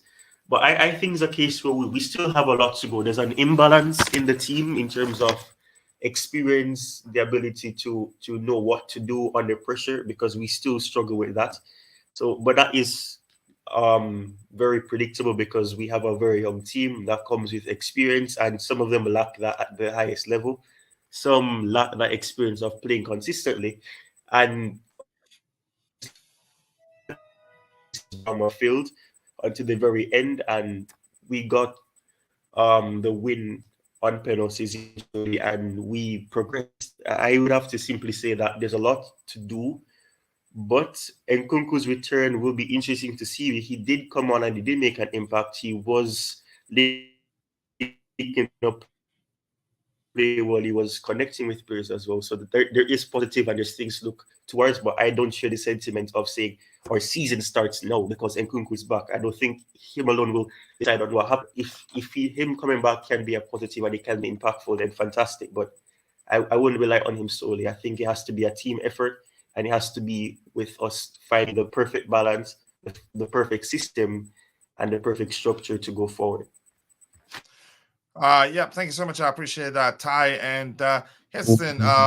If you're watching, to my fellow content creators, I've seen a lot of people asking me how I created the backgrounds. I use a Bing image generator. You can actually ask it as the Bing image generator. You just have to be more you have to be as descriptive as possible. Tell it the sort of image you want to create for you, and it will create it for you. And you get used to it with the more you use it, the more you get used to it, the more you master how to produce some unique images that you can use as your YouTube streaming background and all that. But that's by the way, and Flabby saying the bench that Nicholas Jackson guy or sell him. And you're talking about our top scorer. How does that make sense to you? You have to make do what you have. Bring someone else before you decide selling the one you have that's actually your best, one of your best players, in my opinion. I get it. He's been wasteful, but he's done everything else right. Why opt to sell a hard grafter like Gallagher? And there's no way to tell that that's the case. So people are just speculating. Go ahead, Tebogo. You wanted to say something. Let's hear you. Yeah, I just want to say this. Our penalty takers last night. Oh my gosh, they scored delicious penalties. It looks like they didn't have any pressure. They knew where to put the ball, and then they just made it simple. It was so refreshing to watch us scoring those penalties because most of the times we used to lose these games due to penalties. So overall, I'm happy the way we're taking those penalties last night. Mm-hmm. I agree with you. We did well. Took our penalties very well. The goalkeeper had no chance. I think maybe I don't know. I have to see it again. The goalkeeper had no chance. Let's just leave it at that. Coach, a lot of fans are not happy with Poch not playing Ian Maatsen, but they're not the manager. I'll just leave it at that. Again, it's not that bad that I'll start questioning why he didn't start him. He sees him as a player. You can say that fits in another area, another defensive area, maybe, but we'll find out. Now, Coach Gusto on the left was a dangerous option, especially when he cuts in to his right foot. Yeah, that's another way to see it. But we all see things from different lenses. But I think you should start a fight with Constantine Dante. Don't come at me like it was my idea. Slug it out with him. Gallagher has built up a lot of experience with this team and can continue to become even better. I hope. Rich Money Maker needs to change nickname, otherwise Nightbot will be on his case. Nightbot was blushing yesterday and all over him. And somebody was it who said that Nightbot is a gold digger? I think it was Constantine Dante. We was presently breaking Newcastle down and made him. We created a lot of chances, a lot of good chances in my opinion. But I have to watch the game again. We didn't limit Newcastle; they limited themselves. That's another way to say it. Yep. This win will give our boys confidence. The same thing we said when we beat what team other teams were beaten. Hopefully, we see consistency. We've not been consistent. Yeah, hopefully we'll see consistency. All the Premier League teams will stop underestimating us by doing the low block on us. I hope they keep on underestimating us.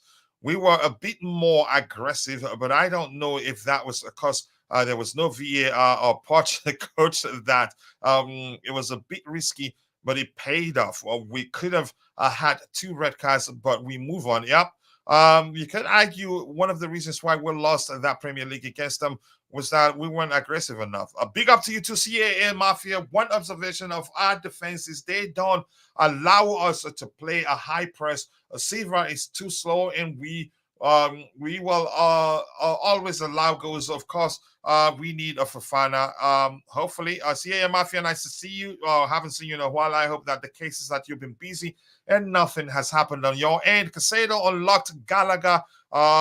He cleans up all his sloppy passes and allows him to run crazy. Heston, you could argue Gallagher. I think the most you could say the argument I will accept is that Gallagher unlocks Casado. Yeah, because Casado doesn't have pace. I think maybe because that's not his main role, playing as a 6 in most cases. But I think yesterday's game they were switching places. Casado is sometimes too slow to catch up with his mind. Yeah, if that makes sense. Like I said, you're entitled to your opinion, but I will accept if the case is vice versa in what you stated there. Newcastle didn't play low block. They were just very compact in defense. Okay. Let's be honest. We got Newcastle at a time when they had nothing left. I think I disagree. And here's why I'll take this win. Shamelessly so, if that's how you want to see it. We've played well and lost games. And and because of Charity the Charity FC, which indeed is well and truly still in existence, maybe recent signs are that maybe we're finding a way to beat it. For me, I'm happy we beat them because we rarely beat teams that are depleted. Those are the sort of games we lose. But it didn't look like we were going to let that happen yesterday. We played well. It wasn't perfect, but we did well enough to win. But I get your arguments there. Jackson is only scoring from tap-ins. At least that's something. I'll take it. Big up, chat. Please check out Chelsea Sessions. That ties YouTube channel. Let's help him get to 2,000 subscribers as soon as possible. I think he is at 1,170, around that number. I'm not sure whether it has reached 1,200, but we need to get him to 2,000 as soon as possible. Help him get monetized, to encourage him to do more. Because money, if he starts making money from his YouTube channel, he'll be doing more videos to make more. And believe me, his contents are all delicious. His contents are all delicious. You have to go check them out. Gallagher's from forced Poch to play Nkunku as a striker and bench Jackson. Here's the thing. Even if Jackson and Nkunku stayed on the pitch, Gallagher still has a place in this team. I'm going to let you know that I think the change will come from somewhere else. Or maybe we'll start seeing the manager rotate the team, especially this a very busy time. The penalties were excellent. Yes, they were very good. Do you think, guys, Broja wanted to use the fact that there was no VAR to be every time offside? I don't know. I'm not too sure what to make of that. The board needs to give us some more players. I think they would do that. I'm trying to get to the very bottom as soon as possible because we don't have too much time. I'm going to get the opinion of Roger Dodger, chairman of the Goalkeepers Union. Roger Donkey, Okie Dokie. I don't know what that means, but Mitch is, you could say, a creation there. I am willing to give our attack a second chance now. Nkunku is back, especially Jackson. No more excuses. Palmer was a bit quiet yesterday. He's probably tired from carrying the team for 3 months. You could say that. But here's the thing. One thing I want to say quickly. I think Nkunku, everybody that believes that Nkunku will actually help Jackson do well. That may well be the case, but we'll find out in due time. Gallagher has also built up a lot of miles, has a lot of frequent flyer points. Just go. They need to keep Gallagher. It's not up to me. Whatever they do, I want Poch to learn the players to start getting goals. I think he will train them. And my assistance is in the house. Santiago Muno, big up coach and panel. Everyone, big up to you to BRZ saying Poch had a good coach, a good coach, and saying to them to be more intense. It's the solution against Newcastle, and it worked because I think they bullied out the first in their Premier League game. We just lucky because Newcastle playing badly. I don't agree. Shamelessly, we won and we deserve to win. Given the numbers, in my opinion, it wasn't a great game in terms of look at the low expected goals for both teams. 0.69 for them, 0.9 for us. We're still better in that department, but still, wow. That shows it was an awful game, in my opinion. Newcastle played badly because of our intensity. Yeah, that's another way to see it. So I don't like the argument that We were lucky that they played badly. Caicedo recovered the ball, most balls in the opposition half, more than any CM last year. This year, he cannot press high and looks forced to sit and not leave his CBs alone since they don't press him. And I think protection is important for our defensive line. That's because we don't have good chemistry right now. So I'm going to scroll to the very bottom. And if I miss any of your comments, I'll try to get your subsequent contributions in the chat. Chelsea are waiting on more assessments on Reece James' injury. Today, Pochettino had indicated that a decision will be taken on Monday, but that appears to have been delayed or pushed back, if that's the language you prefer. That's according to Matt Law. And Vic, can you send me a message on Twitter? It looks like you're on Twitter. I want us to follow each other there. Big up to you, to Mabasa05. What a perfect way to get a win on your birthday. And I hope you enjoyed your day. And I'm sure that win alone will go along. Must have gone along with you. Coachella, are you saying that Nkunku will motivate Jackson? Not in the sense that I know you're implying there. Breaking news, Eugene to spend over 400 million in January. Maybe he won't do that. The Chelsea board, whatever you're saying there, but I'm going to quickly go to Roger Dodger, chairman of the Goalkeepers Union, realistic Roger. Roger Donkey, I'm not sure, whatever that means. I hope that's not insulting, but it is Mitch's creation, not mine. But Roger, I hope you're doing better, brother. I appreciate you finding the time to join, even as Mitchell does his best to make sure he drains the life out of you and all the panelists. But you're welcome, Roger. Let's hear He's killing me, bro. He's killing me. Your observations are from that game. Would you say a deserved win? I think a deserved win. If I'm going by what I'm looking at on the screen here, the numbers, I get it. The XG for both sides very poor. 0.9 for us, 0.69 for them. 15 shots in total for us, 4 for them. 4 shots on target for us, 2 for them. Big chances, 1 for us, 1 for them. Big chances missed. We didn't. So you could argue both teams didn't miss their big chances. But let's hear you, Roger. Let's hear you. Your observations from the game. Yeah, it was a listen. Had we not equalized, I still would have had the same mindset that we came away, and I thought we played very well in the second half. Did we create enough chances? Not really. I mean, you had Jackson that actually had a beautiful one-touch and turned very well, very Dalglish-esque, turned on the ball, but missed, dragged it wide. Should have at least hit the target, test the keeper. And from that distance, it's going in, period. So, but the degree of difficulty was quite high. So, you have to give him. Jackson did a lot of really good things, like holding the ball up. If you remember Sterling's shot on target that Dubravnik saved through the defender's legs, that's because the keeper hit the ball deep and Jackson held the ball up and ran with it and progressed the ball forward through the line. So he did some things really well, but you know my feelings about him. I'll discuss him later, but I think for the most part, listen, I hear a lot of criticism about Gusto playing on the left. He should have been playing on the right, etc. Well, there's the factor of height that has to come into the equation. There's many variables.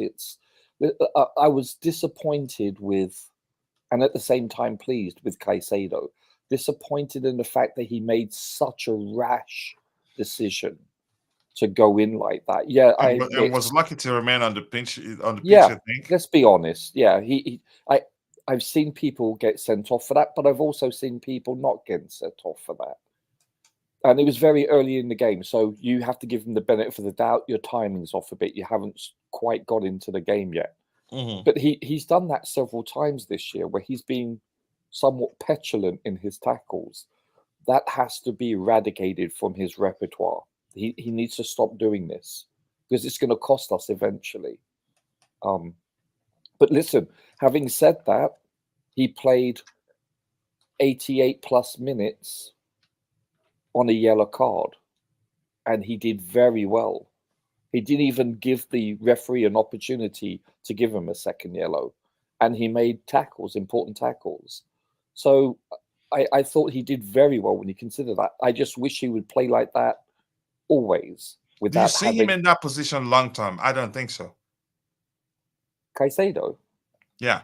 As a sitting six in most cases, you see him where he's played predominantly since he's joined us. I don't think so, because he's more of an 8. He's a box to box. He's a bit like Kante. Stylistically, he reminds me of Kante also, but it's just that he doesn't read the game as well as Kante. Sorry, sir. He doesn't read the game as well as Kante does. A box to box. Wow. Yeah. Who was the other gentleman? Tebago. What did you say? That was Ty. Oh, Ty. I'm sorry. No, I'm saying if Kante is a box to box. I think he is, yeah, for the most part. Yeah, Kante is. It's just that I think Kante's ball winning ability, I think you could say clouded people's judgment. That when you ask anybody, the average football fan, they tell you Kante is 6. Kante is actually more of an 8 than he is a 6. Than he is a 6. Yeah. He's more of a box to box, not traditional. Sorry. I'd say Kante Roger, go ahead with what you were saying. No, Ty, say what you want to say, sir. I didn't hear it. I'm saying that I think Kante is a box to box and a ball winning midfielder. Yeah. And Caicedo is more of a box to box. He can chip in with ball winning, and that can also improve. But he's more of a box to box because he loves to bomb up and down. But wouldn't you say he's more of that than he is a traditional 6? Yeah. Yeah, he's 100% richer. Yeah, exactly. I think that's the point that Roger was making. But go ahead, Roger. But also, Ty and everyone, I honestly feel that he does have a lot of characteristics of N'Golo Kante with regards to tackling ability. He's been a little bit petulant lately. I thought that. Listen, I thought that the mistakes. It was a comedy of errors from Colwell's pass to Caicedo not quite being ready for the pass to the Silva not clearing it also, and then obviously poor Badiashile, hitting his grounded leg, his supporting leg. It's you couldn't make that up if you tried. It's the perfect storm, and you have to give Wilson credit. It was a well-taken goal, he could have easily missed the target. So, listen, I think both goals were defensive errors, but I thought for the most part, I thought Chelsea were the better team based on, you can argue the fact that we didn't create enough chances. Gusto's cross that led to the error was actually a great curling cross, but yet again, it wasn't accurate. Two things, not enough people in the box, and it was over hit someone that was in the box. So I thought Sterling did some things very well actually in that game. Let's be honest. He had a good game overall, in my opinion.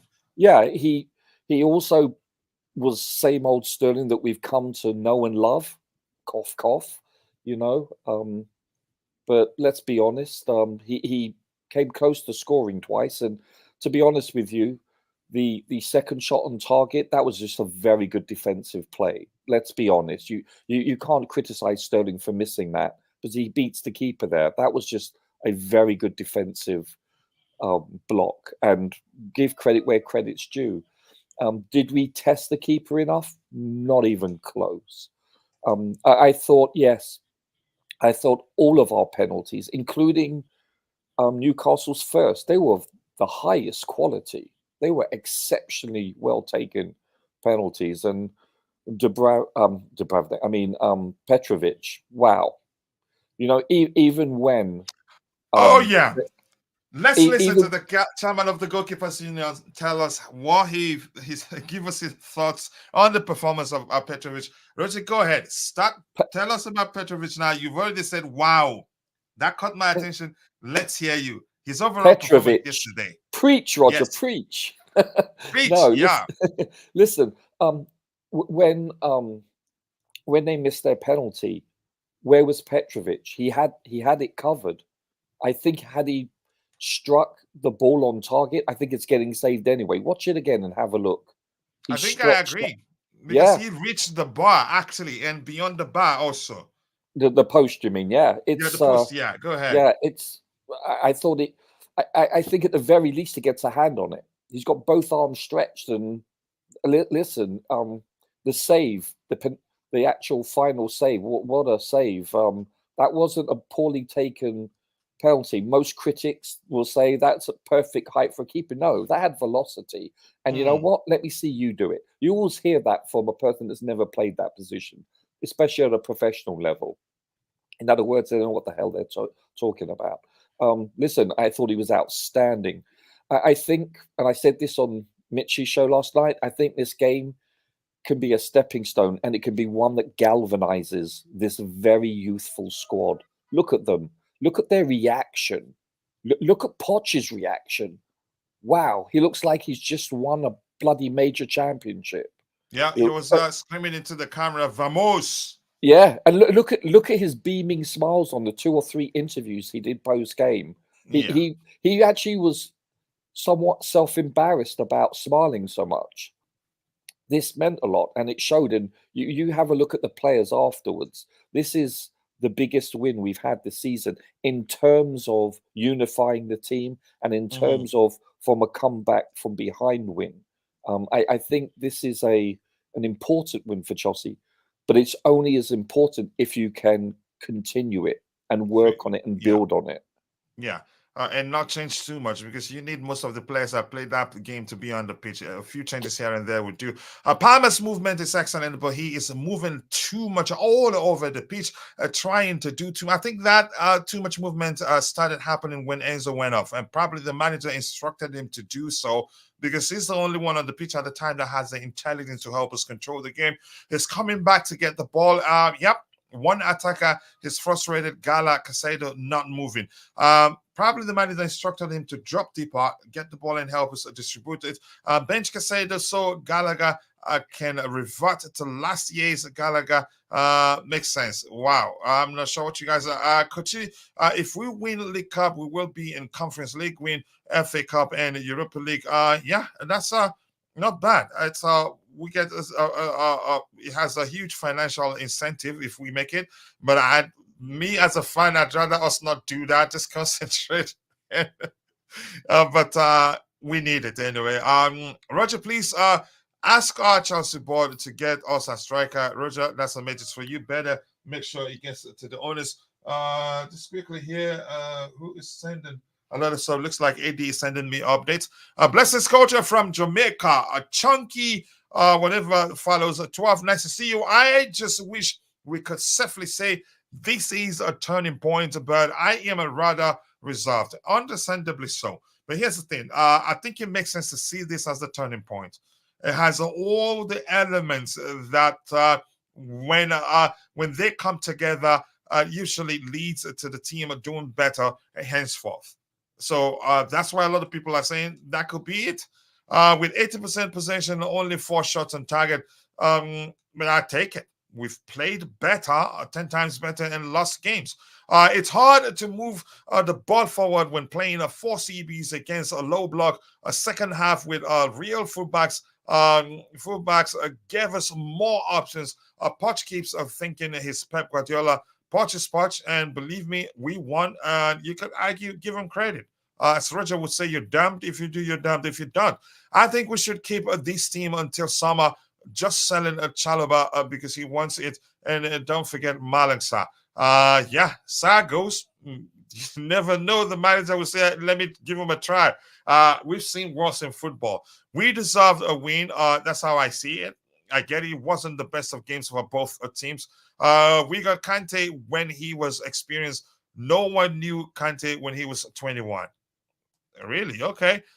His box center line after center line. Just 1 second. Caicedo cannot do nothing. I think he can do a lot, but I don't think of him in that position. I think we'll not get the best out of him. We'll get the best of him when he plays as an 8, or we play with a 4-3-3 structure, where for me, Lavia is the most equipped to start in the central area, flanked by Caicedo, Enzo Fernandez on the left, Caicedo or Gallagher on the right. Go ahead, Ty, you were saying something. No, that was me. I was actually saying that's a good point. It's a valid point about N'Golo. Yeah, he reads the game very well, Coach. If you think that's the case, I think for me, defensively, he doesn't do much in terms of protecting the defensive line and seeing things from the defensive aspect, what you need from a sitting six. Read the game so well, occupy spaces, make it difficult for the opposition to do some damage. I don't think he reads the game that well, in my opinion, my own opinion. But if you feel like he reads the game so well, I think Caicedo would do more for us as an 8 than as a 6. He actually has a good shot in him. Yeah. He wins the ball. Yeah, that's another different story altogether. This is one thing he's better than Kante. What? No, I disagree. No, I disagree too. No bloody way. He's not even close. Kante as a number 9 will still read the game so well. You see Kante, who's playing as a number 9, being the one returning to recover the ball and stop us from conceding goals. Kante's ability to read the game is the reason why most people see him as a defensive midfielder that he's not. And also, he has the legs and the dexterity, the way he moved around the pitch effortlessly to make up, because he could read something and he could intercept, and that's because of his ability.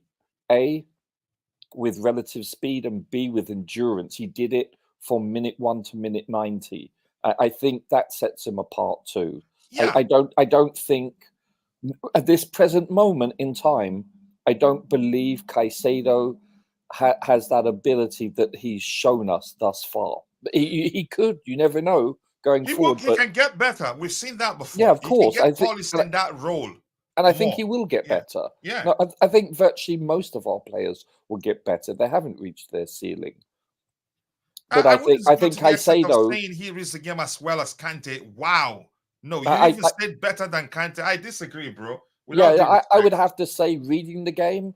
I don't think he reads the game as well, but it's not a very large sampling size either. But you know, you're comparing someone that was in his prime when he came to us, as opposed to someone that is just learning this league.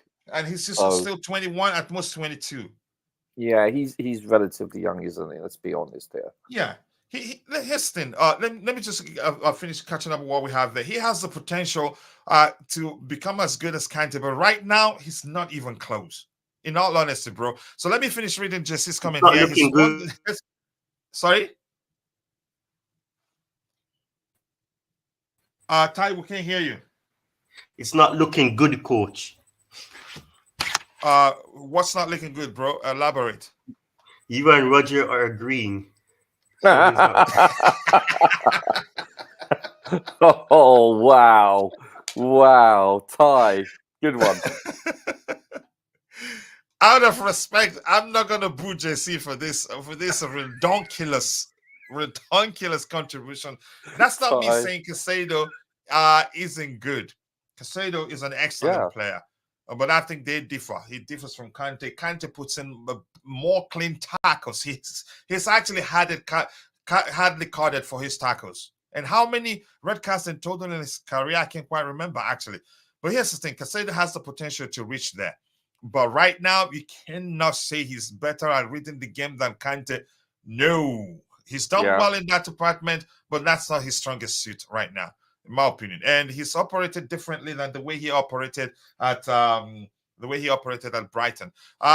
He can receive a ball with three opponents playing around him and still come out of it with a forward movement 9 out of 10 times. I disagree with that one too. He's actually looked shaky whenever there's pressure on him. He's looked clumsy. Maybe because he hasn't, you can say he's not you can say he's still you can say he still hasn't reached his you can say the form he showed at Brighton, but I wouldn't go to the extent of saying he reads the game better than Kante. But let's say Can I quickly, because I have very short time.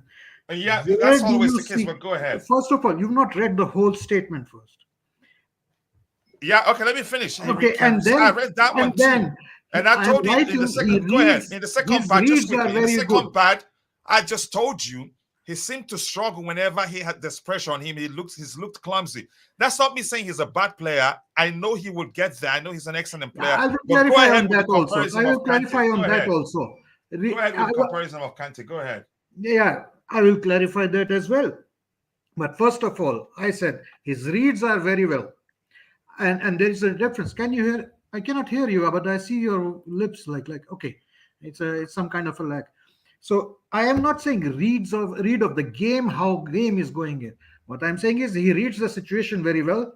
You will see it very often, like fullbacks and all, or the goalkeeper or Sanchez, when they are in trouble, they just throw the pass towards him, and he will be surrounded by three people, three opponents, players, and that's why you see him in trouble. But I see is like he always receives the ball and gets out of the situation, and the situational awareness he has how to get out of that mess. He's better than Kante in that. Kante could do that. I don't agree still. Even if that's if Kante you're could do that, I that. still don't agree. Go ahead. To be fair, Kante had Jorginho, Kante had Koa, Kante had all ballers giving him passes. What kind of passes Caicedo is being thrown at when others are in trouble, and how Caicedo is getting out of them, and how Caicedo is getting out of them, and most of the time he's getting out of them even before touching the ball. His first touch takes him out of the situation. His reading in that sense is top notch, better than Kante. Listen, Kante, I must admit one thing. Kante was not known for his skill set on the ball. His first touch was invariably poor. Let's be honest. Roger, I disagree with you on that one too. No. Listen. What is going on here today? But go ahead, brother. No. Really? Kante is probably one of my favorite. Roger just got my point. Kante is Roger is not supporting your point. Roger is talking about a different thing altogether. Yes, exactly. Go ahead, Roger. No. I get what you're both saying, gentlemen. I'm being honest here. I love Kante. He's probably he's my favorite player the last 10 years or so. But his first touch let him down quite often. He wasn't great, but he wasn't played to put on his skill set, and what made him a great player was not what he did with the ball. It's what he did without the ball and how he read the game. He intercepted play. He had the ability to go 90 plus minutes. There's only a few players that I remember, like Willian. You look at what's his name? Ramirez too. So you've got what's his name? The South Korean from Spurs, and the player for Liverpool that's left that went to Bayern Munich. Those are the only players that I can remember that could play from the first minute to the 90th minute. You couldn't tell which minute it was, and Kante had that ability too. Kante is one of the best ever to have done what he did without the ball, but with the ball, he was at best average. I'm being honest with you. Roger, can I say this quickly? I think what's clouding your judgment on Kante's ability on the ball is how he was utilized. Coach, that's just my opinion. Let me put it in different words. Maybe then you will understand what I'm trying to say. And Roger has already I'm going to warn you on time. You cannot convince me otherwise in this particular argument. If you have made a judgment because of some other emotional or something, that's a different thing. But if you are not listening, then it's pointless. And what I'm saying there are other people listening. I'm just telling you cannot convince me otherwise. I never present your argument so that people that are listening will learn from you. Let others listen then. Don't interrupt, please. So what I'm saying is situational awareness. In my statement, you will not find game. And situational awareness and the crisis situations he is given very often in this team of players who are under pressure, who are not breaking the press so easy, so nicely. They are doing it well, but not always so nicely. He's one of the reasons why we are breaking the press.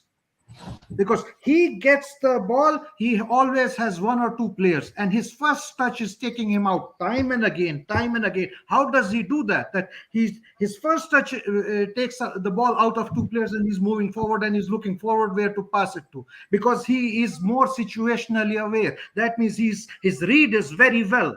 His read is much better in that sense. Kante did not have first touch, but Kante was fantastic interceptor, very fast, read where the attacker is going to go, skip the ball. Everything else Kante might be best. I'm saying in this case, in his first touch and how he gets out of the trouble, he's better than Kante. Well, Coach, could I ask you this one question? Go ahead. Do you think Kante was technically sound with the ball? Yes or no? In all honesty, yes. His passing range was excellent. Here's the thing. Kante is just like Mason Mount. That Mason Mount has more to his game, but people's focus almost always was his work rate. Yeah, I'm not talking about without the ball. I'm coming. I'm trying to answer your question the way you will understand my point. Gentlemen, What clouded I people's really judgment at the time was that every man is his priority. JC, I let you drop. Can you let me speak? And I'm enjoying this conversation. That's the sort of conversation I like. It was just saying what he's clouded leaving. people's judgment, what led to people thinking that Kante wasn't that good on the ball, was because every manager's priority was Kante's ball winning ability and his situational winning awareness and his ability to help protect the defensive line, even if he's playing as number 9. Kante's passing range is actually excellent. He's an excellent dribbler too. Okay, but I said that's what we are talking about right now. Even his first touch is excellent, Roger. That's my opinion. You think Kante's one by one? I let you finish. You think Kante's first touch was excellent? Honestly, no.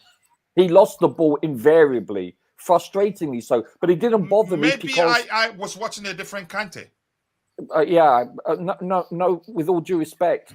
He was technically quite poor over the length of his career. All right. Can we bring it back to Moses Caicedo? Do you agree that he has? JC has come onto the panel and he's changed it to the term situational awareness. He thinks that Moses Caicedo is better in that aspect than N'Golo Kante. Do you agree? I think he's excellent. This is how I look at it.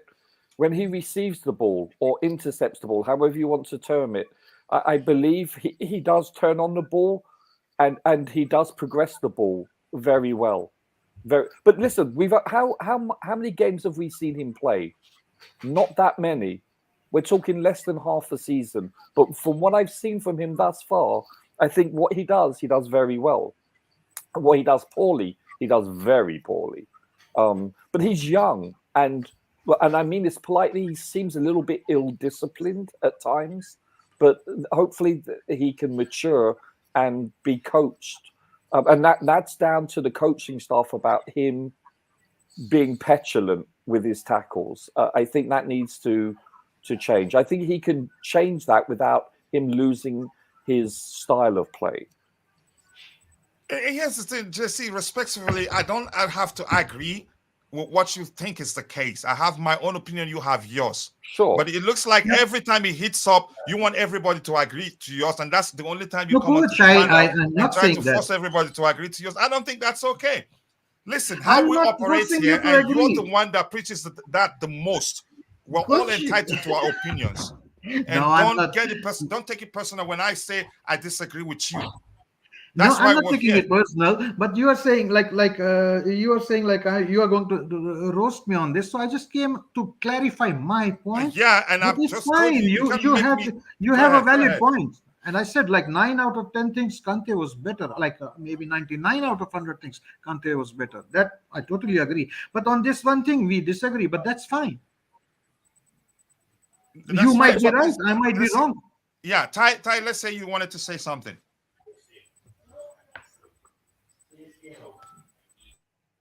Ty, are you there? Ty, put down the ice cream. Talk to us. Okay, I'm gonna keep here. Let's hear people's opinion. Let's find where we have N'Golo Kante comments here. Caicedo is more like Ramirez, and I agree. his energy, but I think he has more to his game than Ramirez, in my opinion. But that's just me. Chances are they differ in so many ways that I don't know. I need to see Caicedo even more.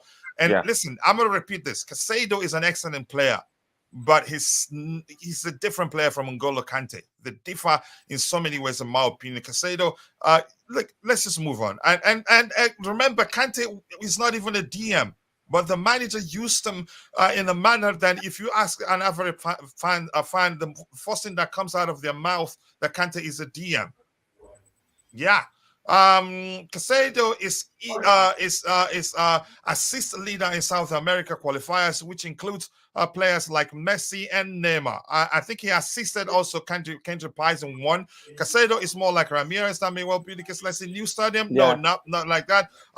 You will not see Caicedo running like mad, but just one touch. And he beats two players.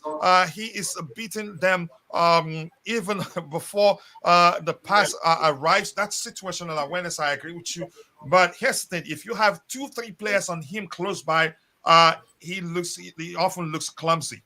Yeah, and often has made a few mistakes here and there that I'm quite sure you would notice that. But situational awareness is a different thing altogether. You can beat a man even before that man gets closer to you, let alone taking the ball away from you. If you're aware of your surroundings, that's a different thing altogether, which anybody can do. When I said, Coach, when I said his reading is very good in that, isn't that the same thing? But you went ahead to say that's the one aspect is better than Kante. That's the aspect I disagree. I think yes. That's your opinion, and you're entitled to that. But Caicedo isn't a sitter. I've said that before. How many times do we see Caicedo beating two players? Here's the thing. I'm not going to get into that right now. Roger is a funny guy. Somebody says Saliba and Gabriel give Rice a freedom to attack in Rome. Rodri has a world-class CB behind him too. Caicedo has a 40-year-old. That's the list of the argument. Caicedo is capable of protecting the defense. Here's the thing. Has he been perfect? No, but he's getting there. He's improved He's improving by each game. Caicedo does have a tendency to get caught on the ball too much, being lucky a few times. That's one of my points also. He's not excellent at beating the press, except if he has space. But the moment they close him up, he usually passes the ball to you can say a teammate who's actually probably not ready for it, or in a situation what we call hospital pass in Nigeria. Before he gets to that person, the opponent will get it. In some cases, he will hurriedly cause a problem with his pass. But once there's space, he does well with it. But once there is a space, he struggles, which was why I'm suggesting chances are, what's his name? Romeo Lavia, who I know, we'll soon find out, is better at beating the press than all the midfielders we have right now, in my opinion.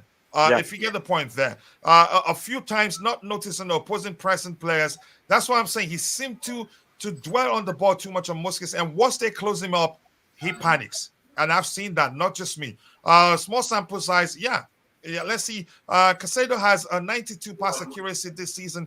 What do you want from a sitter that's not given freedom? Here's the thing. I'm not saying I'm talking about his passing accuracy. We're discussing a different thing altogether with regards also, hey, gentlemen, also, go ahead, Roger. Can I just say something? This is a very misleading stat, the passing accuracy, because a lot of the time, and especially with Chelsea, the way we set up, this passing accuracy, I could, obviously, I don't have the legs to run around, okay? But being in that situation where all you're doing is passing it left or right, with very little being pressed, a lot of these passes are virtually 100% guaranteed completion rate. So that statistic is very misleading. It's like you look at Barcelona in the old days, you'll see them, two players that are 3, 4, 5 yards apart. They're not being pressed and they're passing back and forward to each other just for the sake of doing it. And, that's guaranteed 100% passing stat. You see them do it 3, 4 times. That's a misleading stat completely, based on the fact when you have that space and you're not being pressed and you're passing laterally or backwards, guess what? Your stats are going to be inflated, as opposed to if you're a winger and you're crossing the ball and trying to pass it. And if you can't do those basics, then yeah, when are you going to do it? But you get my point of view, and that's Quite not clear, that's not to defend or attack any player in our squad, not at all. I'm just saying it's a misleading stat, and I don't like that statistic whatsoever. I prefer to look at stats where it's like long balls, diagonals, or penetrating balls, those kind of things. Those to me have more. It's more informative in how a player plays, as opposed to, like look at a keeper. If you look at a keeper stats, they're pretty high because a lot of them are passing sideways.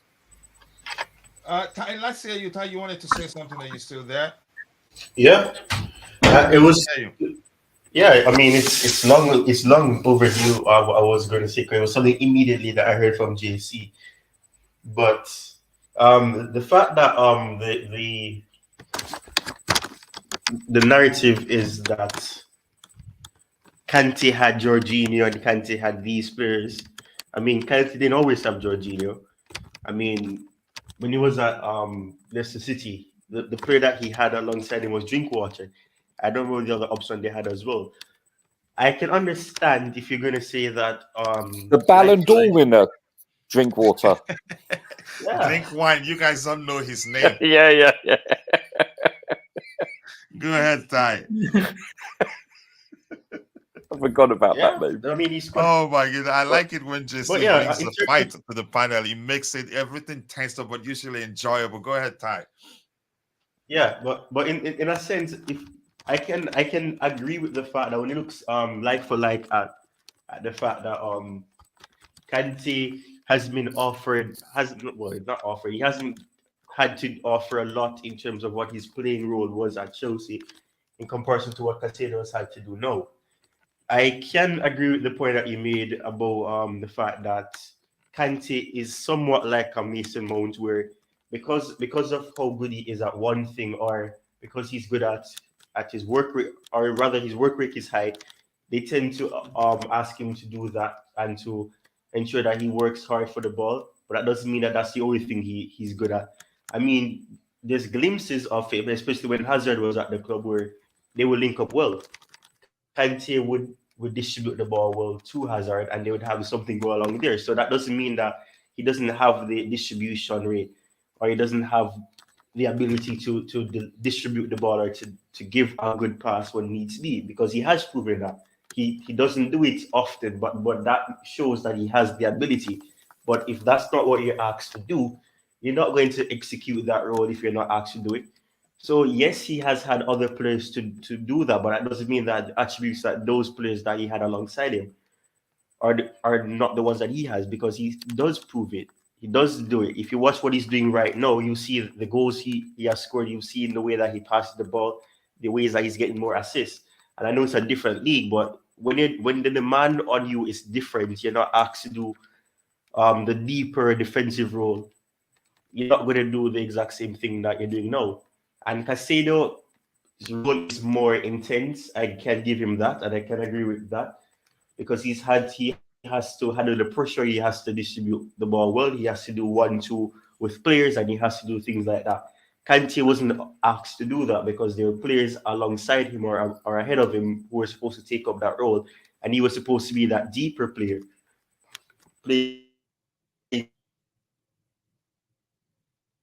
As a ball-winning midfielder. Caicedo is better or at a higher level than Kante based on that. You can't say that, because you can't compare what one player has to do with what another player doesn't have to do. It's like people saying that Rice is scoring more goals, or why is Caicedo not scoring more goals? And I think someone have made mention of why he has the freedom to roam and to do that. And that's the player that he is. He's not a DM. And I've always said that. I've always said he's more of a box-to-box. And, if you look at what he does for England and things like that, you see the difference. But I can share the sentiment that Caicedo is a higher or further in terms of what Kante was doing at Chelsea based on that, because Caicedo's role is completely different for what Kante had to do. Thank you for that, Ty. Let's try and catch up with what I've seen. Roger, I may hand over to you to go take care of a few stuff and come back. Sure. Petrovic is much quicker, has much quicker reflexes than Dan Sanchez. He is that perfect, a 6'4" height, not too tall, not too short. I get it, he did well, and Roger was actually on the verge of telling us he hasn't. I'd like him to take his time to talk about Petrovic as the chairman of the Goalkeepers Union. That will go a long way. Casado asked to sit so that he can be insurance for Gallagher running a freak Casado. That's from JC. We'll find out. Coach looks Jamaican. You're back again. Yesterday you were asking me what sort of car I drive, the make and and how many languages I speak. But best, what did you drink too much on your birthday? Coach looks Jamaican in terms of the accent, even though Nigerian. 6 offsides. Let's see. Jokes aside, it's serious. We should free Enzo. I cannot believe that talent we're wasting because of Poch bulldozers. I don't think that's the case. I think there are multitudes of reasons why we haven't seen the best of him. And boy, he's been one of our best players since he joined us, no matter how you see it. I think his style probably has overplayed, and that's why we're hearing right now that he has a growing issue. Hopefully it's not that serious. And I've heard Dante or N'Golo Dante say in the chat that usually once that happens to you, it hardly goes away. Keep dropping the likes on the stream, people. 70 likes. Let's see if we can get it to 100. I'm not going anywhere, but I have to help my wife take care of something quickly and come back. Roger Donkey might be from the rugged nature to endure the cross-county high mileage shows on Mitchy Boy's channel. Yeah, I don't know how he's able to cope with that. If Chelsea sell Malangsa on another Premier League team like Crystal Palace, I think he would do well there. He's not just, in my opinion, you could argue he's not just Chelsea level. Just responding to Dante. Let's see what we have here. I heard Tottenham want Gallagher and have heard he will not go even if Tottenham offered 100 million. That's another way to see it. And some are preaching that the club are open to offers. I remember ACN's first few games. We thought this guy's red cards waiting to happen, but we know how that turned out. Yep, he matured over time. And I'm going to say this also. Even Conor Gallagher, he comes across as erratic sometimes with his challenges. With time, he will become more polished, and that comes with experience. Same thing with Casado. But one thing I would never agree, I'm not going to talk about that again, but I couldn't believe what I saw. But we're all entitled to our respective opinions. Bro, our fans think if you pay 100 million for a player, his dad. Maybe a coach. It's okay. JC had a bit of cognac last night. He hasn't fully recovered. He's going to take that personally. I don't want that to happen. We make an offer for Valverde last summer, 115 million, but we finished with Casado. Did we really make an offer? I don't think so. Please don't disrespect Kante's legend, and that's Rhys James' kingdom. But let's just move on from the Kante argument. I have a poll there. Participate in the poll. Let your voice be heard there. Let's see. Coach is just upset because he's not going to tap in. The beautiful game. Much love to you. And here's the thing. Let's appreciate JC. He brought the fight onto the panel, and boy, it was enjoyable. Really, I like tense arguments. As long as nobody takes it personal, I will take it. Yeah, that's what we're here to do, to debate and come to a sensible conclusion. Money House, let's move. Let's move. Nice to see you, Debo and Mark and Drew. I appreciate you finding the time to join the show. Casado is better on the ball yet, but not reading the game. N'Golo Kante is king. No doubt. But my debate for Roger on his ball, his first touch, I'll leave that for another day. Casado had the most forward passes in the opening final third yesterday, but all he does is pass back. I'm not going to talk about we didn't discuss about pass back. Roger is just saying you should be cautious on how you pay attention to pass accuracy. That can be misleading if you're paying attention to what he's saying. And that's not me saying Casado cannot progress the ball. He's not perfect yet, especially in that role. Lord Kante should not and cannot be disrespected. Kante was a world-class general. Finito. That's where the argument stops, in my opinion. But Roger may well be right. I have to go look at his stats to see his dribble success rate. I think that will say a lot about, or maybe ball control, I don't know this. Is there any stats? No, that I cover was that? referring. Listen, dribbling is very different from your first touch. Yeah, that's what I say. I came back to that point also. Is there any stats that cover that? Probably not, but I'll No, look.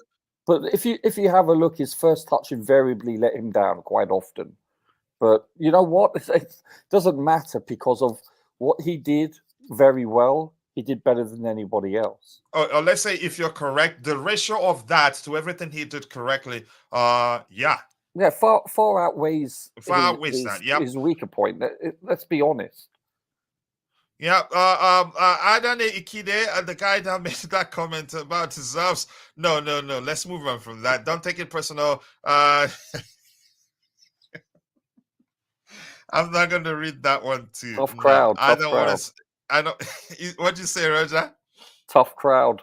Yeah, because Roger, I'm gonna scroll to the very bottom. Let me leave the conversation to you, Coach.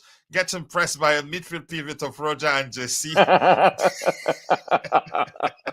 good one. Roger, let me leave the conversation to you. I'll be right back. Let me help my wife take care of something. Sure. Go ahead. Yeah. Yeah. So what I want to talk about, if I may, is the fact that when we're playing, I'm seeing a pattern here, and that pattern is that we're not flooding the box when we need to. I don't know. What do you think, Ty? Are you a bit frustrated with the fact that when we're crossing the ball, that there's only one person in there, or that our crosses are not exactly? I mean, we had one good cutback pass by Sterling of all people. That was an excellent cutback, but how do you feel? Are you there, Ty? Yeah, I'm here. Can you hear me?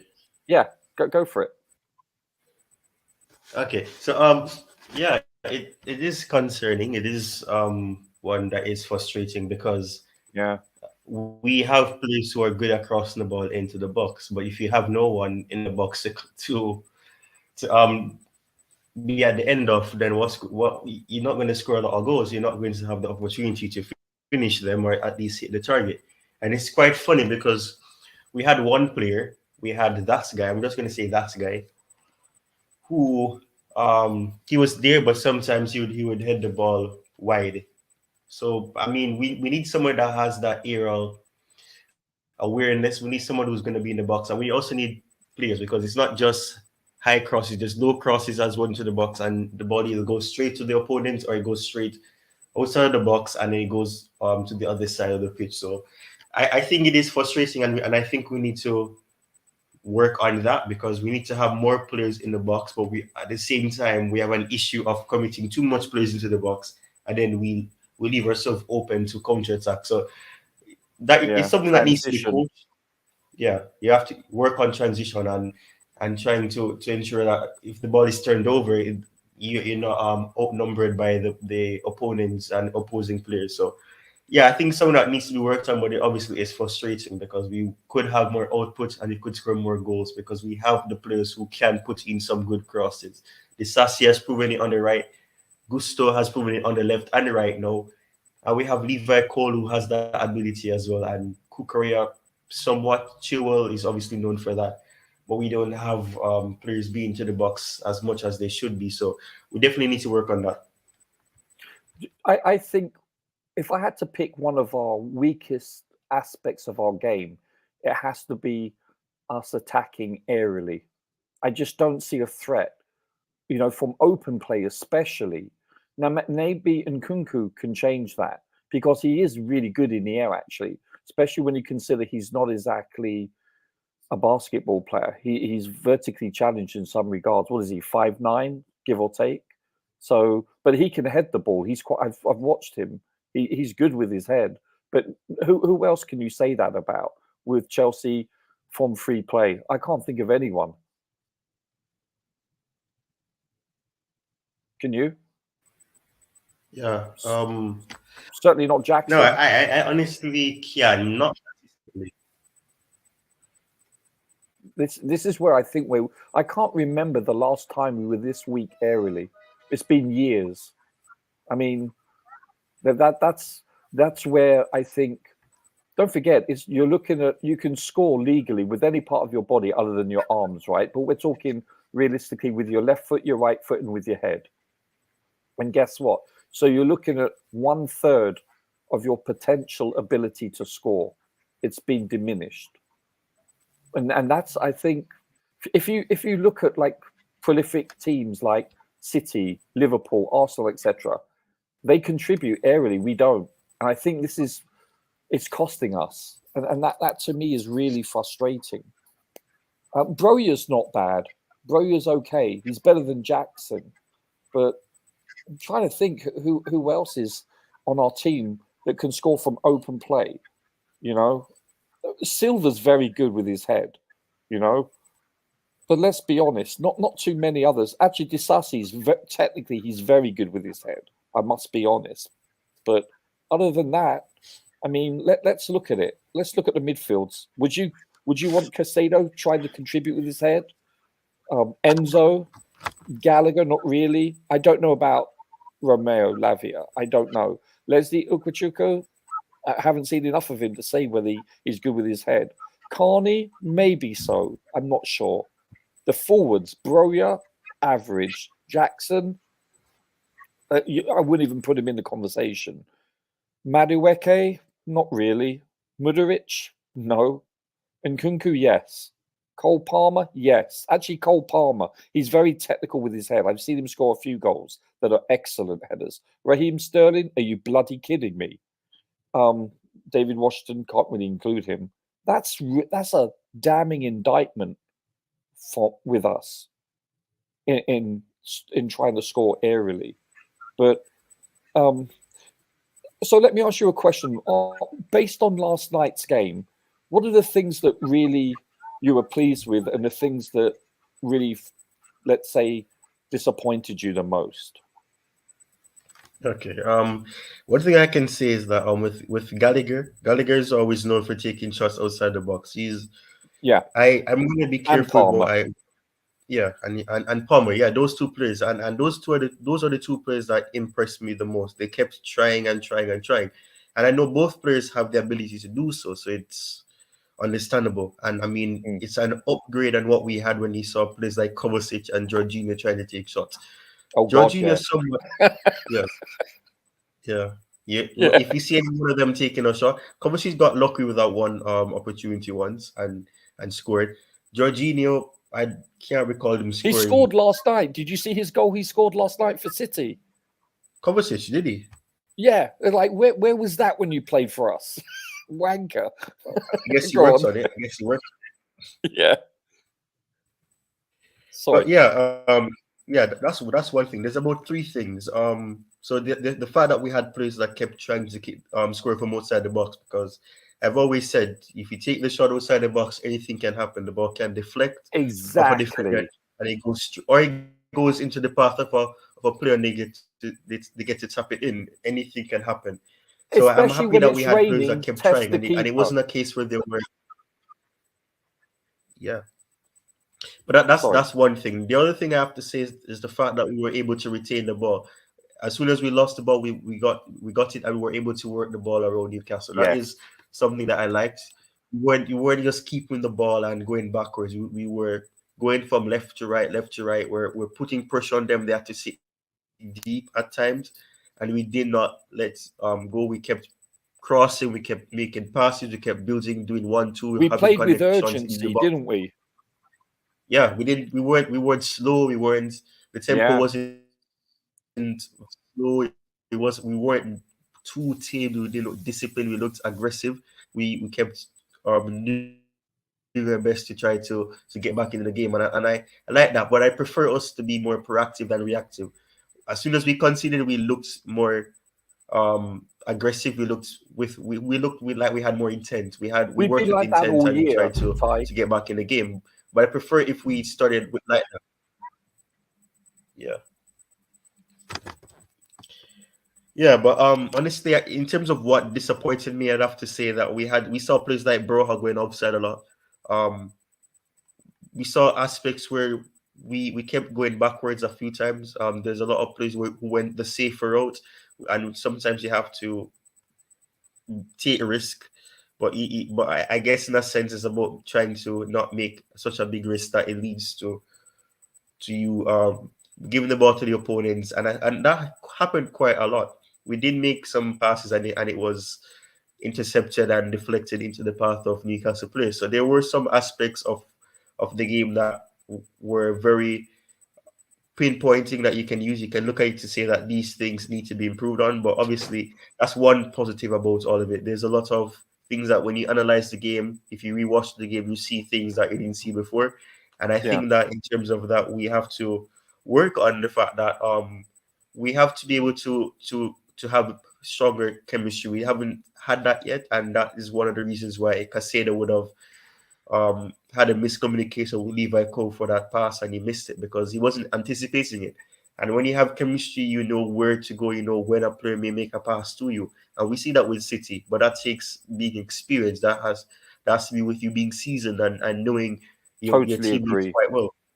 So it will take time, but there were a lot of things that can say, okay, if we work on this and if we work on the weaknesses, we can improve and we can do better. So there's a lot of positives, but there are a few negatives as well. Ty, can I just say though, the one thing when you mentioned about when we did pass back, but the thing that I liked about that to maintain possession was the fact that when we were passing back, we would do so at a rapid pace. We played with urgency, as you rightly said, as soon as we conceded. Actually, even before that, to a certain extent, I thought we moved the ball, we pinged it around much faster than we have normally done so thus this season. And I think that's maybe the mentality of the fact that the finality is about to arrive because you're going to be eliminated. So maybe we should take that mentality going into all league games. Play with purpose, play with not reckless abandonment, but play with a Roger, bit more quickly, speed. I'll let you continue. Somebody here agrees with you that Kante did lose the ball a lot. Who was that again? Was it CAM Mafia or was it? I think it was Rich Money Mafia. Sure. I said, sorry, coach. I think Kante did lose the ball a lot. Okay, a lot of times. Here's the argument. Just quickly, Roger, I'll let you continue. I apologize. The argument isn't that Caicedo is bad. The argument is just saying that down straight right that Caicedo is better at reading the game, or maybe whatever language you want to use, or better in terms of with his situational awareness than Kante. I disagree. And if you're saying that he's played with Jorginho, no, before Jorginho, Kante was there. I think even before Kovacic, right? I mean, Kovacic and Jorginho came in the same time. Yeah, exactly. Matic, exactly. It was Matic and others. So let's just be cautious what we say sometimes. And but that's, by the way, we move on. That's why we're here to debate. Roger, go ahead with the show. You're hosting. Yeah, I just wanted to say one thing that I heard you mention earlier in the game, Coach, and that's, listen, I like Jackson. I really do. I think he does a lot of good things well. Like holding the ball up, like passing, etc. So I'm waiting for your question too. Remember, you're the host now. Yes. Yeah, so my so if question, you need me to answer anything, you let me know. Yeah. Well, what I do want to say is it's a statement actually, because you talked about it earlier, where you said you would choose Jackson over Broja to start. The reason why I, with all due respect, I actually don't agree with that is I would rather have Broja given a run of 5 to 10 plus games as a starter. First of all, you get far more of a different perspective and run in the game. You get to know about what's transpiring, but also because he's better with his head by far. He offers a much better aerial threat going forward. Now, he's faster, or just as fast as I should say, as Jackson, because Jackson actually does have speed. It's deceiving, by the way, because he has a very long stride, a gait. So, but the fact is, we know what we're getting with Jackson. We do realize what we're getting with him. Listen, he could hit a streak where he'll go ahead and score quite a few goals. I'm not saying he can't, but for you to say that he's our leading scorer, yes, he is. Statistically, you're 100% accurate. But 40% of his games came against 9 men in one game, where he could have actually gotten a second hat trick. So I think that stat is yet again misleading because of the fact he he doesn't test the keeper enough. He's not clinical enough. That doesn't mean to say he can't be in the future. I'm not. So it's really important to understand that when I say something about a player, I'm talking about thus far from what I've seen in their respective careers. That doesn't mean they can't improve or change. Does that make sense? Yeah. I just think I would like to see Broja be, the starter over Jackson, because there's a possibility that he could be putting away these chances that are afforded Jackson. That's my only. When he peaks form, right? Yeah, I mean, listen, he's just getting into game shape right now. He's getting adjusted to the speed of the game, which you can't duplicate in practice. So, but then again, we're still we 11 points off 5th place, so we could still mathematically get it. I can see the logic for both sides, but my logic is I want to see Broja more. Can I ask you? I do have a question for you, sir. Yeah, go ahead. Now that we're assuming that Malo Gusto will be able to start in the future, hopefully, A, would you start him, and B, where would you start him? It's a difficult one. What about you, Ty? I'm just kidding. It's a difficult one, and that's because he hasn't done badly offensively. No, not at all. Even defensively too, he's been solid, and I think here's the thing. Let me leave it at it depends on the team we're playing. If we're playing a very physical side, then the Sassi stands in the right back position. Yes. And remember, even before that game, we sensed the manager was going to play with 4 center backs. Mm-hmm.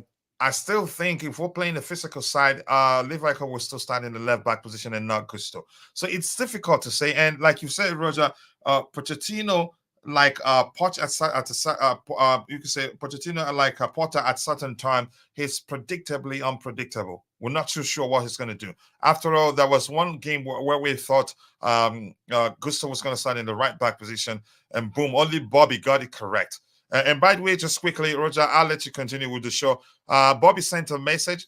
He wasn't that specific. He said that let me see that again, where he said something that he wish he could join at this one, but he cannot. I hope he's okay. I hope it's not that anything has happened to him. But Roger, go ahead. To me, I'm not too sure what to say right now with regards to that question, but it's hard to say. Go ahead. Okay, no. And okay, so another question for both of you. What do you think? And don't slap me for this. But what do you think about playing Sterling as a cam, as a second striker? He will get you goals, but he create really? I'm just going to leave it at that.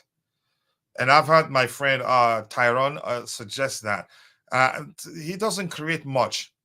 He's sometimes it's way too selfish. Sometimes it's about him trying to dribble everybody and score a goal, and he hardly looks up to trying to find a man. I know he's done that occasionally, but he doesn't do that consistently. It's always about him creating a chance and trying to shoot to score a goal. Doesn't look up to find his teammates. So when you play a cam that's that selfish, you're not going to create that much, in my opinion. Let's hear what I has to say. Yeah, Roger. Thank you for that question. I like it, really. I like the way that coach just ended it, like when you're on Miss Universe and they ask you to say thank you for that question. And trust us, none of us are bloody that's a good one. Worthy contestants.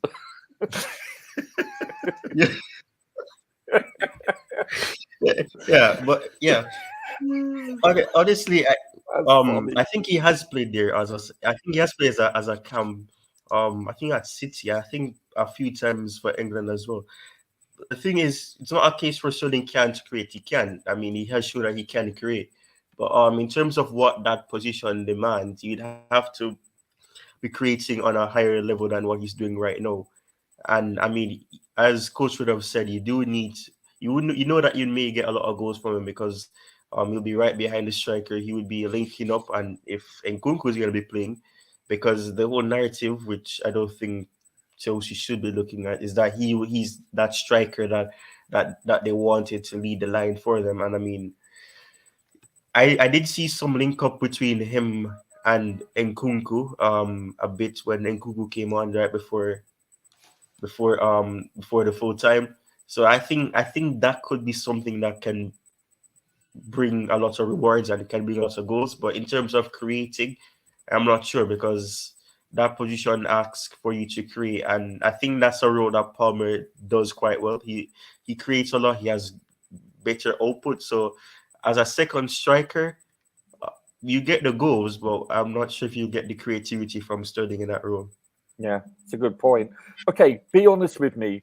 When the board went up and you saw Nkunku coming on the pitch, were you surprised that Jackson was substituted and not Sterling?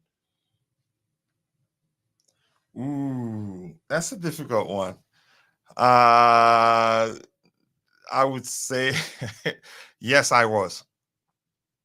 I was because I thought the manager, I thought maybe he likes Jackson more, and I thought would have you could say I thought maybe it'd be good to see two of them on the pitch because they did well together during the preseason. Exactly. Yeah, that was one of the things that Link came to up. mind, but Yeah. it turns out he had other ideas. I was shocked about it. What about you, Ty? It takes Ty a while to unmute. Maybe I should read some if it comes on when I stop. How can people even compare Casado to a general DM? Here's the thing: Casado is good. He has good potential. Will get there, and chances are he becomes better than Kante. But now I'd say no. I'm going to scroll to the very bottom, and then I'll try to get your subsequent contributions. Coach, go help your wife. Just pass play and let Roger talk. Poor wife. Roger is the host now. wife. Just reading the comments here. If he wants to read the comments himself, he'll let me know. Coach, I believe it's due to our last fullback options going forward. If your fullbacks across the ball and not your wingers, it puts more people in the box. We cannot do that with Disasi. But here's the thing: Disasi isn't starting because of his offensive abilities, but because his defensive contribution. I think it's just a manager of trying to deal with the physicality of the opposition. I think he knows that quite well. And I think he would do that a lot more until he stabilizes the team. We do not need to flood the box when the ball is out wide, like Sharks in a feeding frenzy. The City play like that now, and United under Sir Alex Ferguson used to do it. We cannot flood the box with two DMs. Yeah, one DM will suffice. But here's the thing: I've told you this before. I pay attention to the application. We start with two DM structure-wise, but the application means one of them operates as a hybrid of 6 and 8, everywhere to help us control the game, which has mainly been, you can say, that role mainly been fulfilled by Enzo. Without Enzo, that midfield is too one-dimensional. I agree. Only Palmer is willing to penetrate the opposition in the break of their back line. 80% ball position, and most of it sideways and all that. But that's by the way right now. Unfortunately, I'm going to scroll to the very bottom, and I'll try to get your subsequent contributions. Apologies. We cannot afford Jackson and Broja on this team. I wanted to give Broja the benefit of coming back from injury, but I think it's time to sell. Houston, I understand Roger's argument, but do we have the luxury to bench our top scorer and be playing Broja? I hope he picks up. Maybe he will get Jackson to do better, but totally, I understand your argument, Roger. Let's see anything else to address here. Also, when there's quality issues, coach must figure it out to play players to the strengths and to minimize that. Okay, and Ty has shared the link to his YouTube channel. Please go check it out and subscribe. Let's help him get to 2,000 subscribers as soon as possible. Please, it's a very good content. channel. Yep, you can hear Roger saying that. Yep, he knows football. And at Leicester City, Kante made Drinkwater look like Soba. That's not easy. I like that one. Really. Yeah. That's great. Roger, if coach interrupts again, time him out. Tap in hungry merchant. Just go away. I'm going to go to the very bottom, and then I'll try the best I can to get your subsequent contributions in the chat. Okay, there aren't too many, actually. Roger, Starling is not a link-up player. He's too selfish. I disagree. But his passing accuracy is so poor that he lulls the defense into a full sense of security. Trust me, No, I'm kidding. Of course not. I agree with you 100%, mate. but he can. I Did think you he see can. I was sitting and listening to you say, okay, let's hear what Roger has to say. Where is he going with that? Just no. go ahead, bro. But I think he can. Shall we say, eat from the scraps that are provided him. I think he may be more lethal in front of goal as a second striker, perhaps as he is out wide. But then again, that takes away his ability to make a near post or a far post run. So I don't know. I just thought it'd be food for thought. That's all.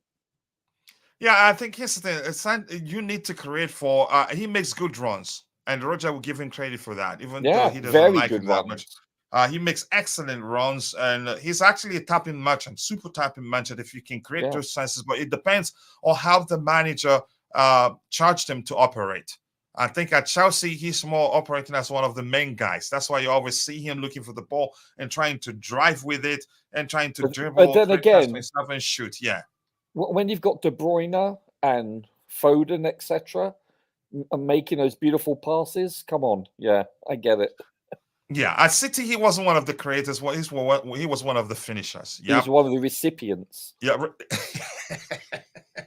let's be honest. Yeah, I think that's what it is. Yeah, that's the language he uses. Funny. Ty, quick flush and get out of here and speak.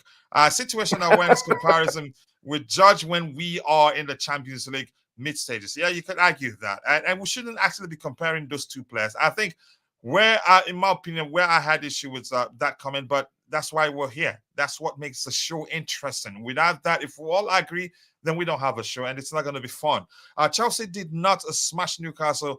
We were granted a win by the energy metrics. You could argue that. Hi, coach. I want our team to start scoring goals from set piece to blow our teams. Maybe the managers' focus at this time is elsewhere. We haven't improved that much in that. Sterling space is scarce in the market, though. He accelerates quickly whenever he wants. That's the thing. Do it consistently. He hasn't done that.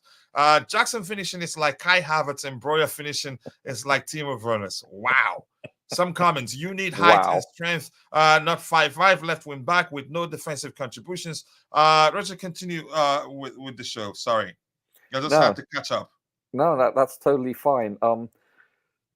So what I asked Ty this question. What frustrated you and pleased you the most about the game last night?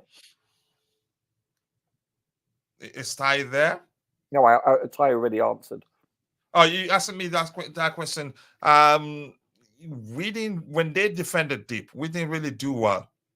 We were out of ideas. We tried, but it was always we nearly got to the 1-2s, the quick interplays are trying to beat the tight defensive line or the jam-packed box, crowded box, for lack of a better language. They were compact, weren't they? Yeah, they were compact. It was always nearly we couldn't do it.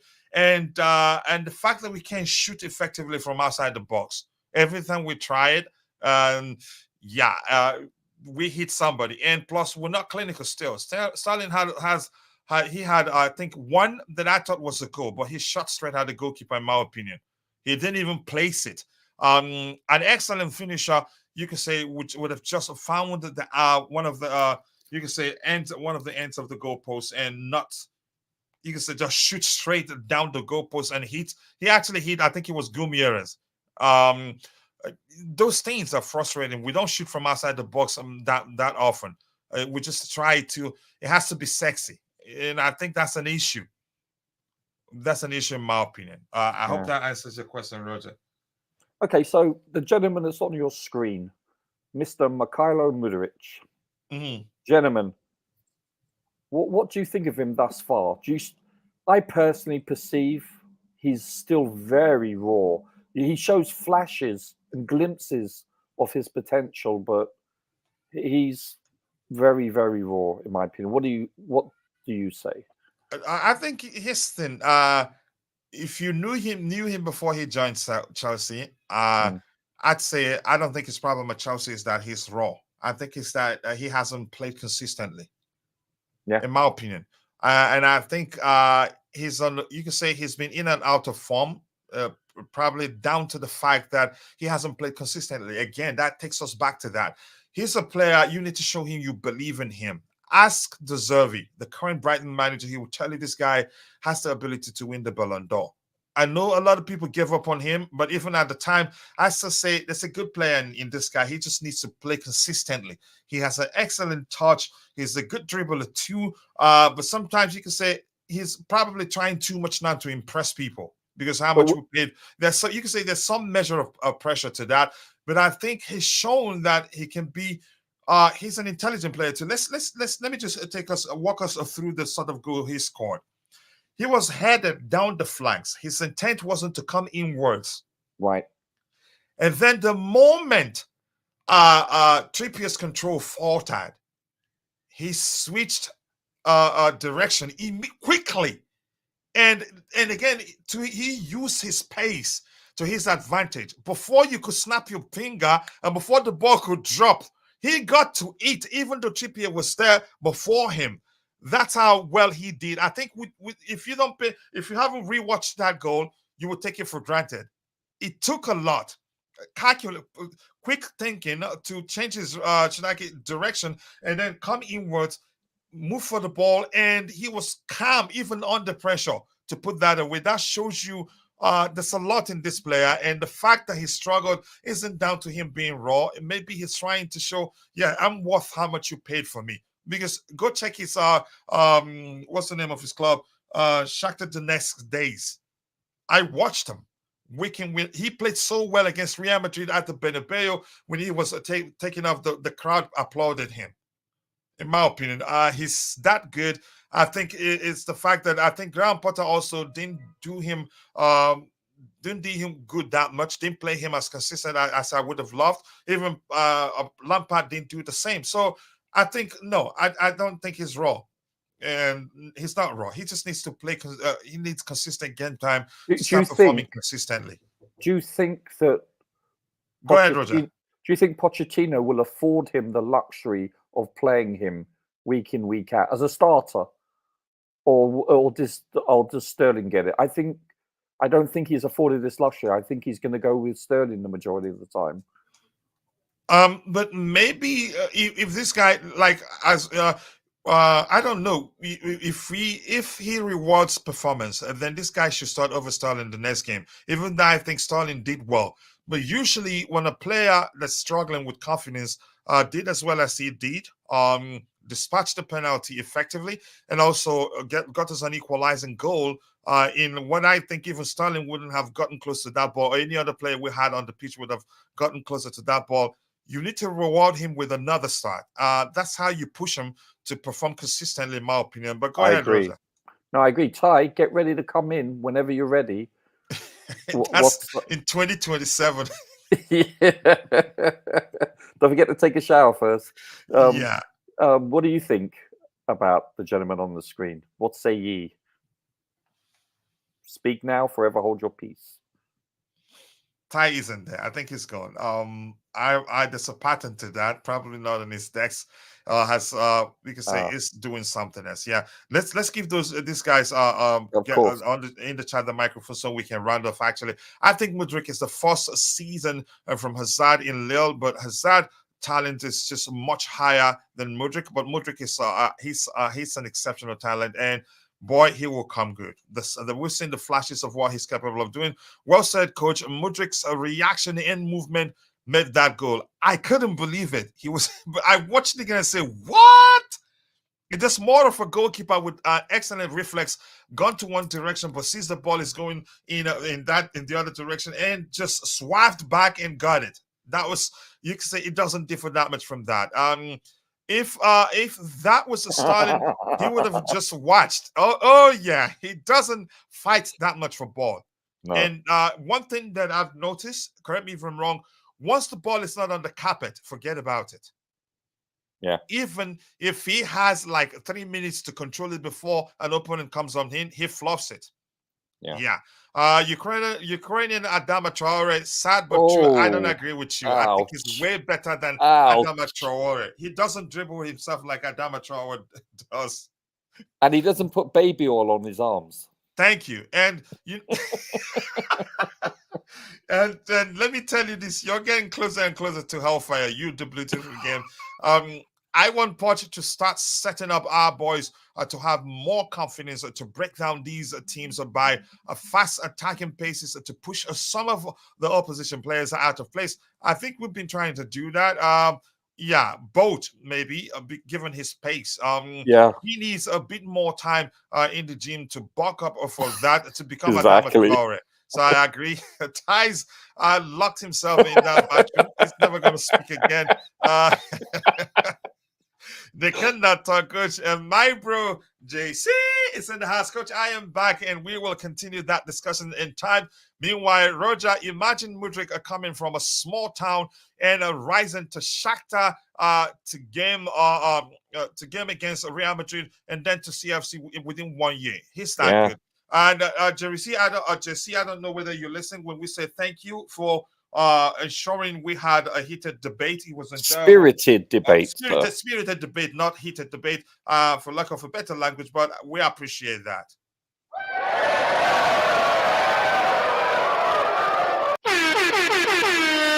So thank you for that. We want that every now and then. I think Poch should start Mudryk against Wolves and keep Sterling for Palace because he is on 4 yellow cards. We need Sterling for Palace. Let's see. Give the boy time. His body is there, but his soul and mind is coming. Mudryk will become our baller, one of our best ballers. Actually, he can score. He can create too.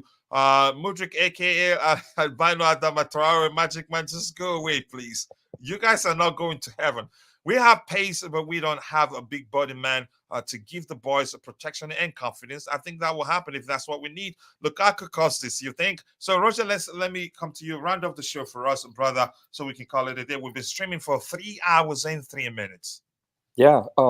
As always, it's a pleasure. And I hope your son's doing well. And Bobby, he's way better, actually. I'm not actually concerned now. He's that's playing awesome, around, coach. Yeah, and everything. Yeah, but thank you for remembering that, brother. Much appreciated. And then, if anybody can reach out to Bobby and see how he's doing, he didn't say specifically why he cannot join, but he wanted to. He did say the same thing to Mitchie Boy yesterday. But go ahead, Roger, round off the show for us. Yeah, brother. Bobby, I really hope you're doing well. Seriously, I miss you, old bean.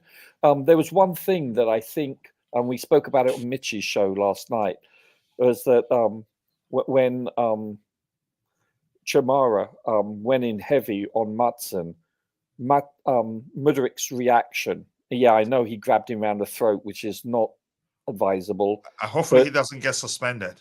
No, but you know what, though? It showed spirit. I like that aspect there, the fact that he fought for his teammates, Yeah, that shows me that they're bonded, that they're together as a unit, that they're galvanized. And that to me showed a lot, actually. Just that action alone, that, you know what? You know, you go to war with him, you go to war with all of us, so to speak. Yeah. All for one and one for all. And I thought, as the other good Costa would say, I go to war, you come with me. Yeah. Seriously, I thought that to me showed a lot of spirit in the team. Yeah. And I thought that was telling. And that's what I wanted to say. And Coach, it's always a pleasure. Yeah, Roger, before you go, one quickly. There was a rumor about a week ago saying that Ben Chilwell told some content creator, by the way, full of horse dung. It turns out he was lying. Correct me if I'm mixing things up here, saying that Ben Chilwell told him he doesn't like Mudryk. He doesn't think he's good enough. Then after the game, we see Ben Chilwell hugging and celebrating it with Mykhailo Mudryk. Yeah, that content creator is in serious trouble. I have to do my research very well to be more specific. I don't think that's okay to often just pull out lies from our wazoo and throw it at the followers. But go ahead, Roger. I'll let you speak on that one, then we'll call it a day. It's clickbait material, isn't it? That's why I don't pay attention to it, Coach. It's not worth giving any light to it. Why give them the chance for photosynthesis, right? Yeah. It's that simple. So, you know what? It's, to me, that if you... What told me a lot about yesterday's game was their reaction after the victory, not because of the jubilation, but the sincere bonding. If you notice, they weren't celebrating individualistically; they were celebrating together. Yeah, and that to me speaks. I don't want to hear anything about Poch has lost the locker room thing. It's far from it. He's got a very galvanized, very solidified, unified young squad, and it shows. Yeah. Thank you so much. I appreciate you for coming onto the panel. I have your Coach. information. Hi. Yeah, go ahead, Ty. Go ahead quickly, Ty. I have to run. Yeah, exactly. Yeah, I told you there's a pattern to it. Yeah. Okay, Anyways, go ahead, Ty. I'm just quickly gonna say this. Yeah. You know, the fans will some fans will believe that that there's no unison in the team, but there is. And you know, Pochettino has the player support, and the players have his support as well, because they always talk about how he's patient with them. So I don't think losing the dressing room is something that's going to happen anytime soon, unless some big bust up happens. But I think it's a case of just trusting that things will improve and have hope over time. Yep, and thank you so much, Ty, for finding the time to join the show. Thank you, Roger. I cannot thank you enough. Pleasure, and gentlemen. here, I like the way Mudryk stood up for Matson. Don't mess with this boy. Yep, I like that. Take care of all. That's Constantine Dante, and that's JC. Chimera Fleb, nice to see you. And also we have Rich Money Makers. Appreciate you joining. And Andre Nguyem, nice to see you too. All of you in the chat, and the Blue Tiff again, much love to you too. And if I miss your name, apologies. See you guys next time. Blue Tiff again saying it's amazing how our players have learned to support each other and display their huge Jones. They certainly didn't learn that from Poch. Cajones. Cajones. Okay, is that how you pronounce that? Thank you so much. Ty has escaped his bathroom. Praise the Lord. Wow. Hallelujah. Glory to God. Yeah, exactly. All right. Much love to all of you. Fleb, bless you. And the Blue Tough again, Chimera, and all of you rich money makers. If I missed your name, apologies. See you guys next time. God bless us all. And bye. Cheers.